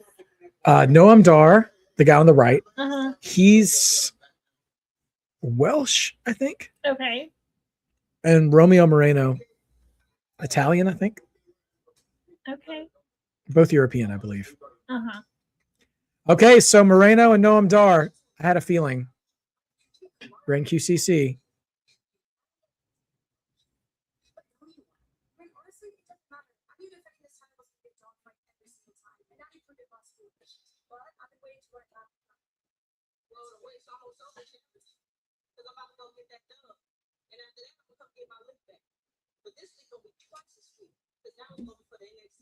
And then a day that's gone by that I ain't thought about the last time me and you was in that ring together. That's funny because all I think about is either dropping you on your head or talking about. When's that? I love it. Well, I will. Both of them came up from their lower level developmental kind of at the same time. Uh-huh. Oh, But you looking at Jada. you tell me, but go up and keep that same energy because Lonnie and Lola ain't gonna give a damn about you. Oh, Oh, Natty's back. oh my goodness. They straight up mugged her. Okay, well, that was cut short. We're not done with Jada and Natty. The commotion. Oh, here we go. A and B in the house. Love seeing the It Power couple. What's up to everyone in the chat? No, not the It Power couple. More than Ms. and Maurice. Pick a Southern woman over a French woman any day of the week. But hi, guys. Come on, listen. Hey, hear me out. Why'd I go do Jada like that? Listen to the vision. Natty, Jada, bring back the fight pit. Bring back the fight pit, or as they said in the Attitude Era, the Lions Den match. It's kind of like WWE's version of like the UFC cage. Okay. And put them in a cage. Let them have it out. And I already told you off camera one time, Jada should make Natty tap, and that will elevate her stock up into the stratosphere, baby. All right. That's just, my booking glasses are a part of the set now, so I don't put them on when I do that. They're But no longer attached, though. So that's you true, can't- but I didn't want to like reach, behind you. Skylar Ray, I watch this show every week and I don't know who she is. She's gonna die next week. Great. So Raina is gonna explode. R.I.P. Yeah.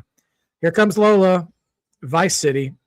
The last time we saw an underground match, last name, I can't remember the event, but I think it was Lola and wasn't Lola and Natty. Was it Lola and Kelani? Hard to remember. But anyway, Lola Vice still part of the mixed tag team champions in AAA with Mr. Iguana. Oh, okay, sure. You would get a kick out of Mr. Iguana. I mean, yeah, sure. Why not? Imagine if Santino just had his face painted green, Oh, gosh. and instead of the little cobra, it was actually a stuffed iguana named Layeska. That just makes me think of the little lizard Pascal that Rosemary has. Yes. Oh my gosh. That's right. All right. Skylar Ray's from Evolve. Okay. That makes sense. Well, she's going to get sent right back down to Evolve after getting in the ring with Raina Volcan for sure next week. Yeah. Does Miami get some sort of kickback? I mean, does Miami, Rockstar Games, GTA? I don't know. You know, they've GTA'd the heck out of NXT, you know, because they had Lola does the Vice City thing. Jada Parker's whole Titantron video is in GTA font. So yes, wild. But yeah, it's main event time. We're down to the last 25 minutes of the show.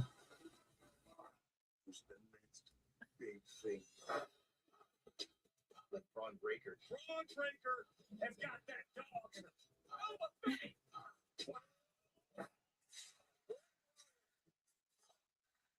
All right, so the promos for this season of Unreal are showing WrestleMania. I'm very curious if we get a live reaction from Brock's decision to take his shoes and his gloves off in the ring. Yeah. Because all of us were convinced he was done. Yeah. And then he came back for 2 more matches with Oba. And there's been a lot of debate amongst fans of, in that moment, was Brock like, nah, I'm done. Yeah. I'm done. Right. And they like twisted his contract and dragged him back in. Yeah. Or if they backed the Brinks truck up to his house and he was like, you know what? I can do 2 more matches. This is fine. Yeah. I can go to Italy and then do the last one in Minnesota where I'm from. Yeah. Yeah, the women are main eventing more frequently since we lost the Trinity of Black Excellence, Oba Femi, Trick Williams, and Javon Evans. They all got called up at the same time from NXT and left a real big gap in the men's division. And the women's division still got a lot of more in-ring talent than the men right now. So they've been more of the main event part of the show, and good for them. Yeah. Yeah. Yeah. I mean, they seem really talented. So Yeah. I like it. The dog is trying to force me to play Oh, it's okay. tug of war while we record. It's all good. It's all good. Channel mascots wanting to be a part of the show is fine, as long as he doesn't damage the equipment, which he's not. He's very focused on his rope. Mm-hmm. And my arm, but you know, Fair all enough. is well. Yeah, it's all good. Oh man. So yeah, I mean, I think this match, you know, Lola and Kelani, Callie Armstrong is kind of a new introduction into this dynamic in the ring. But Lola and Kelani, you know, they've got history together in matches. They work well together. So it'd be interesting to see how this match plays out. B said they've had dogs turn off their equipment while Oh they're my filming. gosh. I feel like that could happen. Dogs do not care, man. No. They do not care. They're like, anyway, where's my snack? Yeah, literally. My gosh. He's just over here like yanking my arm out of socket. Oh my gosh. Yeah. None the wiser. He's like, I don't know. They're talking to somebody. Each other, I guess. Right. Beats me. Oh my goodness gracious. Well, I'll say this. I don't know who's going to win this match. I feel like Kelani or Lola is the right call. I like Callie, but she's still new. A lot like who else were we talking about was new tonight? I mean, there's a lot of new faces that I feel like don't need to be like rushed into a title match right now, at least by themselves. And I know Callie's been around if you count Evolve, but I would let her get some some notches under her belt before that. Oh yeah, Jalen Brunson, of course, will be there at Madison Square Garden this Saturday for Saturday night's main event to acknowledge Roman Reigns, I guess. Here's a question. Do you think Jalen Brunson will eat a stomp? Now that would be something good. I mean, no shade to Jalen Brunson, but that would be some headline stealing stuff. I guarantee you Jalen Brunson would take a stomp. Sean Spears, the Progressive Auto NXT Spotlight. They give you little mini documentaries on people who have been around for a while. Gotcha. He got kicked out of his own group. Sad.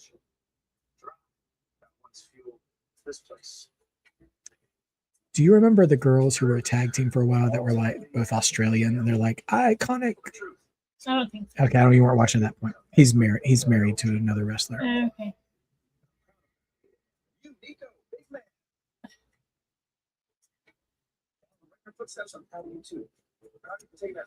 Okay. I mean, I've been watching like 10 and a half seconds of this, but this guy needs some serious promo training. Not impressed. This is lame. I could film this. This just in, Mrs. Mark by Wrestling cuts a better promo than Sean Spears. On the record.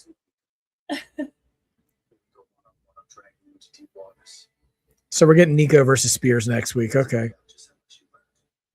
He's got the chickenpox eyebrow too. This was not chickenpox. Mine was chickenpox. Was like mine was from falling into a glass table. ECW. My wife's hardcore, ladies and gentlemen. What do I think about Big Cass returning? Cautious optimism, Chris Wrestling Views. I'll wait and see. I think Big Cass has a ton of upside. And maybe he'll get a good reset. If he just comes back as the same, I'm not for it.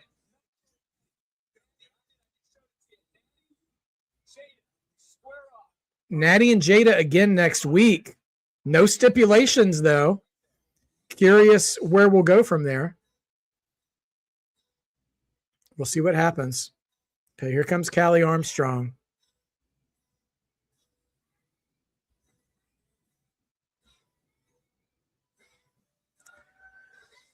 I do too, Chris. I think they need to come back less jokey and a little more focused. Okay, I hate the way that the crowd is like so just Unenthusiastic. yes, it's like she's doing a whole hype to get out there, and then the crowd's just like, Yeah. Yeah, it's hard to be. This is the one white guy in the crowd. Just but like, how awkward for her. Like, ugh. It's hard to get hype when the crowd won't get hype with you. Yeah, come on, crowd. RT, where would I put Big Cass in his first feud? I mean, general standard operating procedure in my mind is putting him in something he can go over on. I would have him. I would maybe have him take down like Ethan Page or Rusev or somebody like that. But here's the goal. Here's the end game. He gets fed to Obafemi. I think he gets fed to Obafemi eventually, but you have to actually make him somebody who it's impressive to beat before you do that. So he probably needs to take down some of these guys who are vying for the Intercontinental title right now. Not Chad Gable though. They were not vying with these. And hopefully not Javon Evans either. But anybody else, sure, why not? Oh man, nobody home on the post.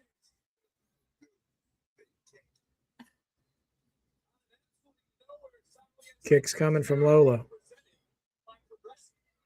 She's a former MMA fighter too. So she puts a little sting into some of her strikes. Yeah. All right. Booker's about to make some weird noises. Oh, that's my buddy from elementary school. So when I Yeah. saw him, I was like, oh wait, that's the guy you know. I'm gonna have to send him a message about that. Be like, dude, hey, you got to tighten up. Don't let these ladies push you around, man. Right.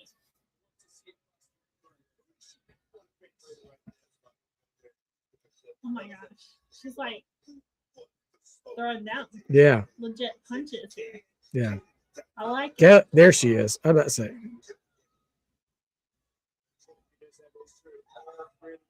Girl, you threw one clothesline. Stop talking trash. Get in there.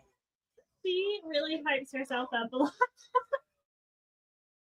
Yes, Sharmonica. So the ref in this match, he and I went to elementary school and middle school together. We were actually in, well, it's my channel, so he's never going to see this. We were actually a middle school band together. I played saxophone, he played trumpet. And anyway, so yeah, I found him on social media, and I still wear Steven's middle school band t-shirt to sleep in. it's true. That's a true story. 1991, the year of Macho Man and Miss Elizabeth's wedding at SummerSlam, the last great Madison Square Garden wedding. The It couple before us. Right. Yes. Yeah. Anyway, so nah, man, I was super stoked to see that he's made it to this level. It's just, I couldn't be happier for him. Kelani going for a cover, only two.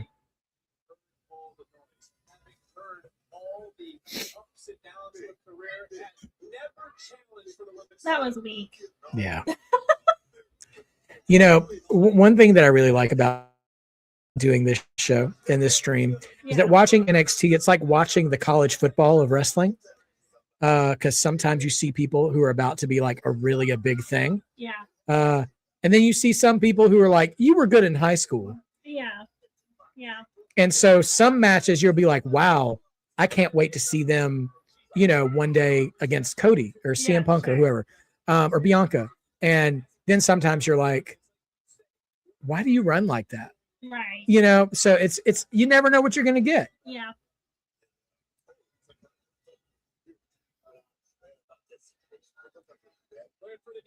Yeah. I mean, yeah, it's pretty neat. Lola got that choke on.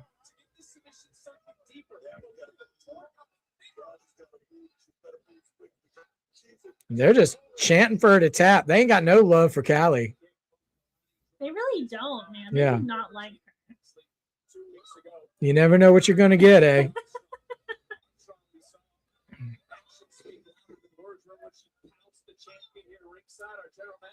What's the lady, that one Kelani, in the white? yeah, Kelani Jordan. Mm-hmm. Yeah, I mean, like, she seems fun personality-wise, but, like, nothing she's doing lands well. Mm. Like, it just seems weak sauce. Yeah. So there's an interesting divide happening in the future of wrestling right now. Mm-hmm. So Kelani, so you'll notice, right? Lola, I told you she came from an MMA background. Yeah. And notice when she's throwing punches and kicks, It's like legit. it's convincing. Yeah. Kelani is a D1 athlete. She was a gymnast, I think, for Michigan State. Okay. Yeah. So she's very agile. Yeah. And she's got great movement.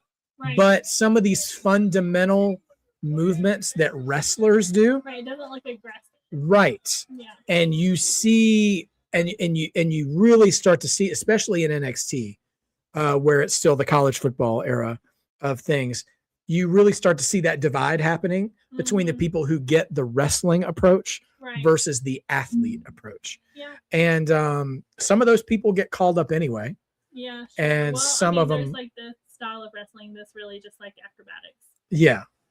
So, so there is a bit of that. So it's interesting to see because they've leaned a lot heavier towards recruiting a lot more athletes. And I think part of that is because WWE and AEW, some of these bigger companies have kind of absorbed a lot of the opportunities for independent wrestlers to gain a lot of experience, so Yeah. there's not a lot of them to pull from anymore. Uh, So, the last, I would argue, the last real crop mhm. of guys who were like lifetime wrestlers were like your Sami Zayns, your Kevin Owens, Yeah. those guys who'd been wrestling for years before they even got on TV. I feel like we should see a rise in independent wrestling though, because WWE has priced out every fan from actually attending any of their events. That's not a bad, I mean, So I hope that's the case. But the unfortunate thing is, not all, but some independent wrestling that gets a lot of attention also lacks that thing you're talking about Yeah. with that kind or it goes to the other extreme, like they try to be so convincing they get real, and then it's not like, safe. Violent. Yeah, like not safe in the context of pro wrestling. Right. So yeah, it's hard to find that happy medium. Yeah. But I agree, indie wrestling should be getting more popular by It should be, because That WWE should be- is like, and I feel like if like house shows for independent wrestling became big, then it would force WWE to bring down ticket prices Yeah. again. So I hope it does happen. Yeah, I hope so too. Taking it to Lola. And you see the look on It would challenge that Sammy is the last good guy. He's doing so great with that gimmick, even if he didn't have the title for very long. That there's still more meat on the bone for that story. He can absolutely have a stew going. So look at that clothesline. It's like, you got to follow. I'm not a wrestler. Why am I critiquing to this level? Let But them know, babe. Coach them up. well, Callie, you got to follow through on that Right. clothesline. Don't stop when they fall down. Run through them. Exactly. And Steven, you got to follow through on the coaching. Don't back down. Just Wow. go for it. Thank you, dear. All right. Well, we're in the main event. We should be in the home stretch based on the clock here of the match. And oh boy, Lola's up. She gonna. Ooh, They were a little out of sync. yeah.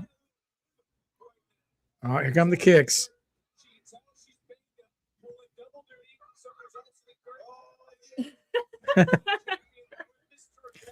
It was such a sincere thing. Got to show my appreciation, from the heart.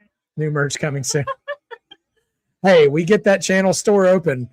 We'll have plenty to.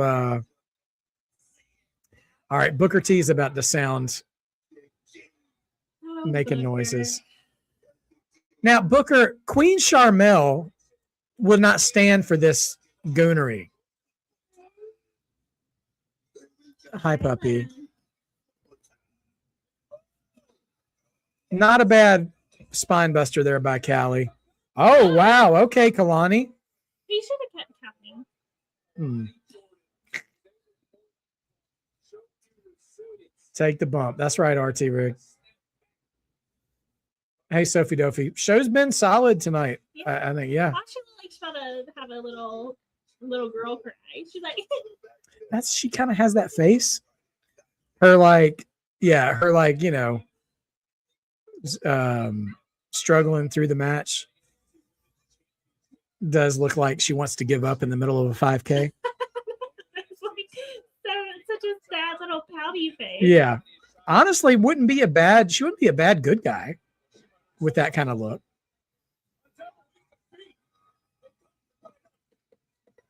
But with a scar on her face, she's looking to show that she rightfully should be the number one contender. That everything she is Whoa. saying, she can finally back up. German suplex. Wipes out Armstrong. Lola right now. Yeah, thanks, Sophie Duffy. We're enjoying doing the trivia. But yeah, we talked about the Keith Lee divorce earlier. Yeah. Sad. Yeah. The yeah, tough stuff. But yeah, everybody else, if you didn't hear earlier, the channel has we have multiple trivia videos up where the missus has been grilling me on our wrestling trivia book, the Ultimate Wrestling Trivia quiz book. It's like, what is it? It's a book or whatever. It's what a book. Lola with that triangle, but I mean, Kelani's pretty close to the ropes. Oh, coming over for a pin. And Callie breaks it up. Oh, Yeah, Ted Lasso season 4 does come in August. So this summer, I mean, we got Unreal. I got King of the Hill. I got I've already finished The Bear, which was great. And we also picked up the show Widow's Bay on Apple's TV Plus. If you like Parks and Rec and Stephen King stories, it's a great show. yeah, that's actually a good combo. Mm-hmm. All right, Callie and Lola alone in the ring. Kelani to the outside. And sunset flip. Oh, yeah, X-Men 97. I finished that season. Well, I haven't finished the season yet, but so far it's been really good. That show, X-Men 97, really grew with the age of its viewers. So everybody who was a kid back in 92 and is an adult now, like they have adultified, kind of like how the Harry Potter books went. A bit more mature, not inappropriately mature, but they get heavier with some of the there's your favorite face. It's so funny. Yes. RT Rick, you're talking about Strike Force. That's Tito Santana and Rick Martel, later known as the model Rick Martel, who turned heel at WrestleMania 5 in a match against the Brainbusters, Tully Blanchard and Ryan Anderson. You're just pulling info from our trivia videos right now. Mm-hmm. I should take open challenges for the Trivia King, add someone to the waiting room, and Allison can ask questions back and forth so who gets the most right. That actually would be so fun. Oh, boy. We'd have to have an entry fee. Make a little, little coin. There you go. I'm for it. Kelani's knees buckle. Swing and a miss. Lola wants it, man. The power slam. Armstrong picked up some steam and hit that Kelly connection. And she's Oh, Callie running those ropes like Braun Breaker. Big shoulder tackle. They could not have her win because the crowd is not interested in her at all. They might actually boo if she does, but Yeah. Kelani coming to steal it. Another roll up. One more.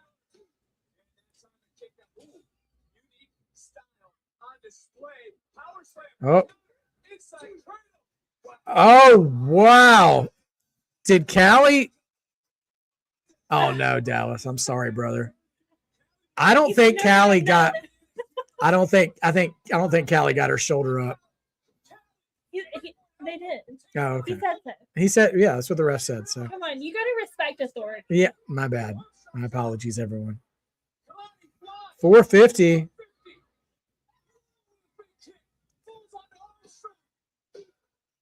Lola takes it. She steals the pin from Kelani. Kalani's going to be making that boo-boo face again. So we're going to get Lola and Kendall one more time. You did predict it, George.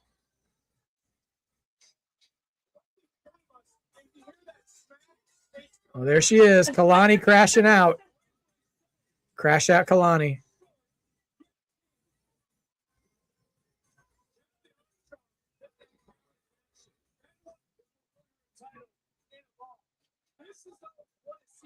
They all Spinning kind of back fist. coordinating outfits in a way. Yeah. I feel like, yeah. Yeah, it was good. It was a good match. Solid match. Yeah. That and the tag match to open the show were both really good. I mean, the Fatal 4-Way with the women was really good tonight, too. Zaria's match. So all of the advertised matches tonight delivered. Yeah. Which, The women are what can you killing it. ask for? Yeah. So we've got a minute or two left. I can't with her tantrums. Yeah. Like, it's truly like a little girl. All right, so let's take a look at next week, guys. Tony and Naraku running it back. And then we've also got, is it Jada, a 6-man tag? Okay, yeah, I'll take a look. Saquon, yeah. So Noam Dar and Romeo Moreno are going to tag with Saquon against Dark State. And of course, Natty and Jada Parker. Rick Martel. Oh, yeah. Rick Martel's former tag team partner was named Tom Zank. They were known as the Can-Am Connection because Martel was Canadian and Tom Zank, American. And then Tom Zank left WWF, replaced by Tito Santana, who's Mexican, and they became Strikeforce. Oh, here we go. There it is. It's official. Street fight next week. They just made the graphic and everything, guys. Now they got to pick it up off the ground to eat it. Now they're going to have to make that graphic all over again. Well, there we go. Street fight next week. Jada and Natty next week. 6-man tag Dark State versus Saquon and Romeo and Noam Dar. So should be another full plate of food. Now we're going to see what we got. Yes, sir, RT Rick. I've just been, I said this in one of our trivia videos. You can call me a historian, but I ascribe to the Bill Murray Groundhog Day method. It's just, maybe I've just been around for so long. I just know a lot, nevertheless, the Can-Am connection, Rick Martel and Tom Zink, were the opening match at WrestleMania 3 against the first wrestler to be called The Rock in WWF, Don Morocco, and his tag team partner, Cowboy Bob Orton, daddy of Randy Orton. As a tag team. So I thought daddy was going to be a joke since you said daddy. Father of Randall Keith Orton. Who's your daddy? Right. No, it was the Can-Am connection. They won that match. But yeah, that was, by the way, if you want to go revisit a WrestleMania 3 is a solid one to pick. That opening tag match was a really good opening tag match. You had a great Roddy Piper match with Adrian Adonis. Obviously, you have Hogan and Andre at the end. And, of course, one of the best WrestleMania matches of all time, Randy Macho Man Savage against Ricky the Dragon Steamboat for the Intercontinental title. Also a fun 6-man tag with the British Bulldogs and Tito Santana against the Hart Foundation and Dangerous Danny Davis. You want a little trivia question to end it out? Sure. To tie in. We'll tie in to wrap up the evening, a couple of extra trivia questions since I'm here. Since you're here. Yeah. So you said you didn't want to do the territory section of the book anyway, so I was going to pull a question from there. Yeah, there's an entire chapter on the territories, which I don't think I could do a whole video on the territories, but you can pull a few questions and embarrass me in front of the live crowd. All right, great. So Ric Flair's signature shout of "Woo!" Woo! was inspired by which 1957 pop song, after which a WWE pay-per-view was later named? You'll know this. I will? Yeah. Goodness gracious, Great Balls of Fire. Woo! Oh, Jerry Lee Lewis. I never knew that came from that. Yeah, that's where he got it from. Jerry Lee Lewis. And there was a pay-per-view that was named Great Balls of Fire? WWE, one time only, in 2016, 2017. Had a pay-per-view called Great Balls of Fire, and it was routinely dragged by all the fans as the worst name of all time, and they've never come back to it. It's low-key a little lame. Yeah. It totally was. Yeah. Which is a shame because it was actually a pretty decent show. This is a terrible name. Okay. Yeah. Well, I'll look and see if there's anything else interesting. Okay. Here. We can do a couple more, I guess. Okay, great.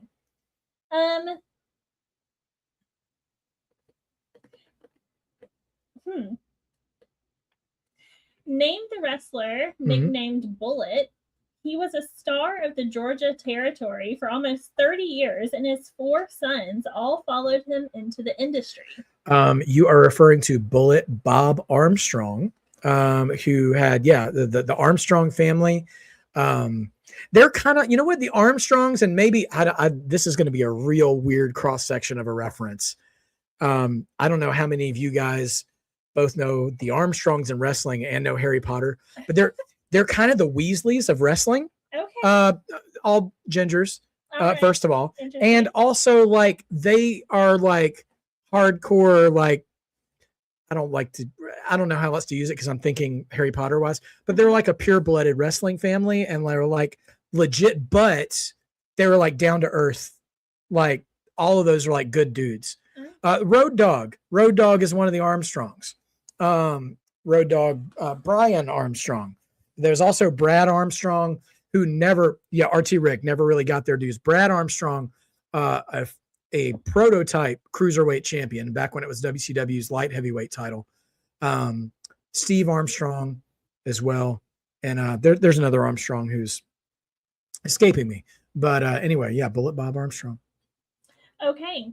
Well, this one is Pencil Neck Geek was the favorite insult of which wrestler and manager who even released a CD named for his catchphrase? Well, we talked about him in a previous video. Okay. Classy Freddie Blassie. Oh. That was his go-to You're insult. Pencil Neck Geek. Okay. So it's a real zinger. yeah. Well, listen. If anybody on the internet's telling you you're chopped or something like that these days, just call them a Pencil Neck Geek. There you go. Hit them with some old school insults, or a ham and egger, as Bobby Heenan would say, or a humanoid.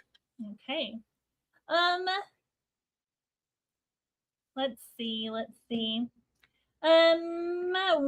WWF star and multiple Hall of Famer appeared in an episode of the sitcom That 70s Show? Oh, I didn't really watch enough That 70s Show. So hold on. Give me WWE superstar Hall of Famer. Yep, multiple Hall of Famer. Multiple Hall of Famer. Uh-huh. Okay. Appeared in an episode of That 70s Show. I'm actually looking at the question now. WWWF. Yep. So that's, from That 70s Show, who would have? I'm trying to think who. I'm trying to put myself in the like the 70s, 70s WWF. I mean, like it feels like superstar Billy Graham would have been a good choice there. No. Do you need a Sure. hint? Yeah, give me a hint. It has something in common with our dog. Oh. His last name is our dog's name. Oh, Ernie Ladd? Yeah. Oh, okay, the big cat. Big cat Ernie Ladd. Okay. Yep. I was like, when you said something had to do with our dog, I was like, he's a boxer? And I'm like, what boxer in the 70s? Anyway, I was going down the wrong path. Sorry. No, it's okay. Okay, what about All right. which wrestler, an American football player, portrayed Mongo in Mel Brooks' 1974 comedy Blazing Saddles? That was, wrestler? And sorry. Yes. Wrestler Which American. wrestler? I didn't know he was a football wrestler. player? That was Alex Karras, wasn't it? It was. I didn't know he was a wrestler. But what I do know Alex Karras from? What do you know? He was the dad on Webster. Oh. Yeah. Amazing. Because, okay, fun. While Allison finds maybe one or two more questions. Fun story about wrestling Alex Karras and Webster. Alex Karras, the dad on Webster. Webster was often, when I was growing up, in syndication on TV on Saturday afternoons. So oftentimes I would see it right before like WCW Worldwide. So I'd be watching Webster and wrestling back to back. And for a brief moment of time, there was a wrestling themed Canadian sitcom that somehow came to rural Georgia syndication called Learning the Ropes, that former football player as well, Lyle Alzado, was the main character of. And they had like B-roll footage of him wrestling NWA superstars. Like he shot footage wrestling the Road Warriors and the Four Horsemen, like Arn Anderson and Ric Flair and all this other stuff. And I was like, oh my gosh, wrestling's on a TV show, not just wrestling. And so anyway, yeah. But yeah, no, it was such a corny, like, it was like he was a history teacher by day. And like, it was a very wrestler by night. Yeah. Cause he wore a mask in the ring. Yeah. USWA wrestling. Yeah. I remember USWA, George.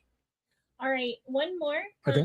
because it just kind of made me laugh a little. All right, one more. Which WWF star was Vince McMahon such a big fan of that he bleached his hair to resemble him? Thinking of Vince McMahon as a fanboy is just bleached hair. Vince McMahon is crazy. Look at my hair. All right. Well, I think of bleached hair. There's only a few people who come to mind. Sure. So I'm going to rattle off a couple. You can just tell me if I'm wrong. Okay. I mean, the first one that I think of from that era is Superstar Billy Graham, but I don't think that's the answer. Or is it? I don't know. Does he have a different and similar name? No. Okay. There was Nature Boy Buddy Rogers, who also had blonde hair. And then there was Gorgeous George, who had blonde hair. Interesting. Who else would he? Ray Stevens? No. Adrian, surely not Adrian Adonis, George, I wouldn't think. Although Adrian Adonis was at WrestleMania 3, by the way, wrestling Roddy Piper. I'm just curious if Superstar Billy Graham is connected to, I guess, the correct answer. Okay, tell me. Which is Dr. Jerry Graham. Oh, Dr. Jerry Graham. You know what, guys? I don't know that for a fact. Maybe some of you guys will know. Otherwise, I might check for confirmation here. Interesting, though. I just can't picture Vince actually admitting he's that big of a fan of someone anything. Yeah, of any other person. Yeah, exactly. Right. Like he's such a narcissist. Like, like how young was he when he did that? Right. I mean, at some point, we have to assume that Vince was just a fan of wrestling. Yeah. Otherwise, why would he have gotten into the business? But yeah, for sure. I mean, well, his father was the promoter before he was too. So I'm sure he grew up around them and everything, Yeah. So I'm just checking here. Let's see. Okay. Well, I'll see if there's any other ones. There's one more. Yeah. Okay.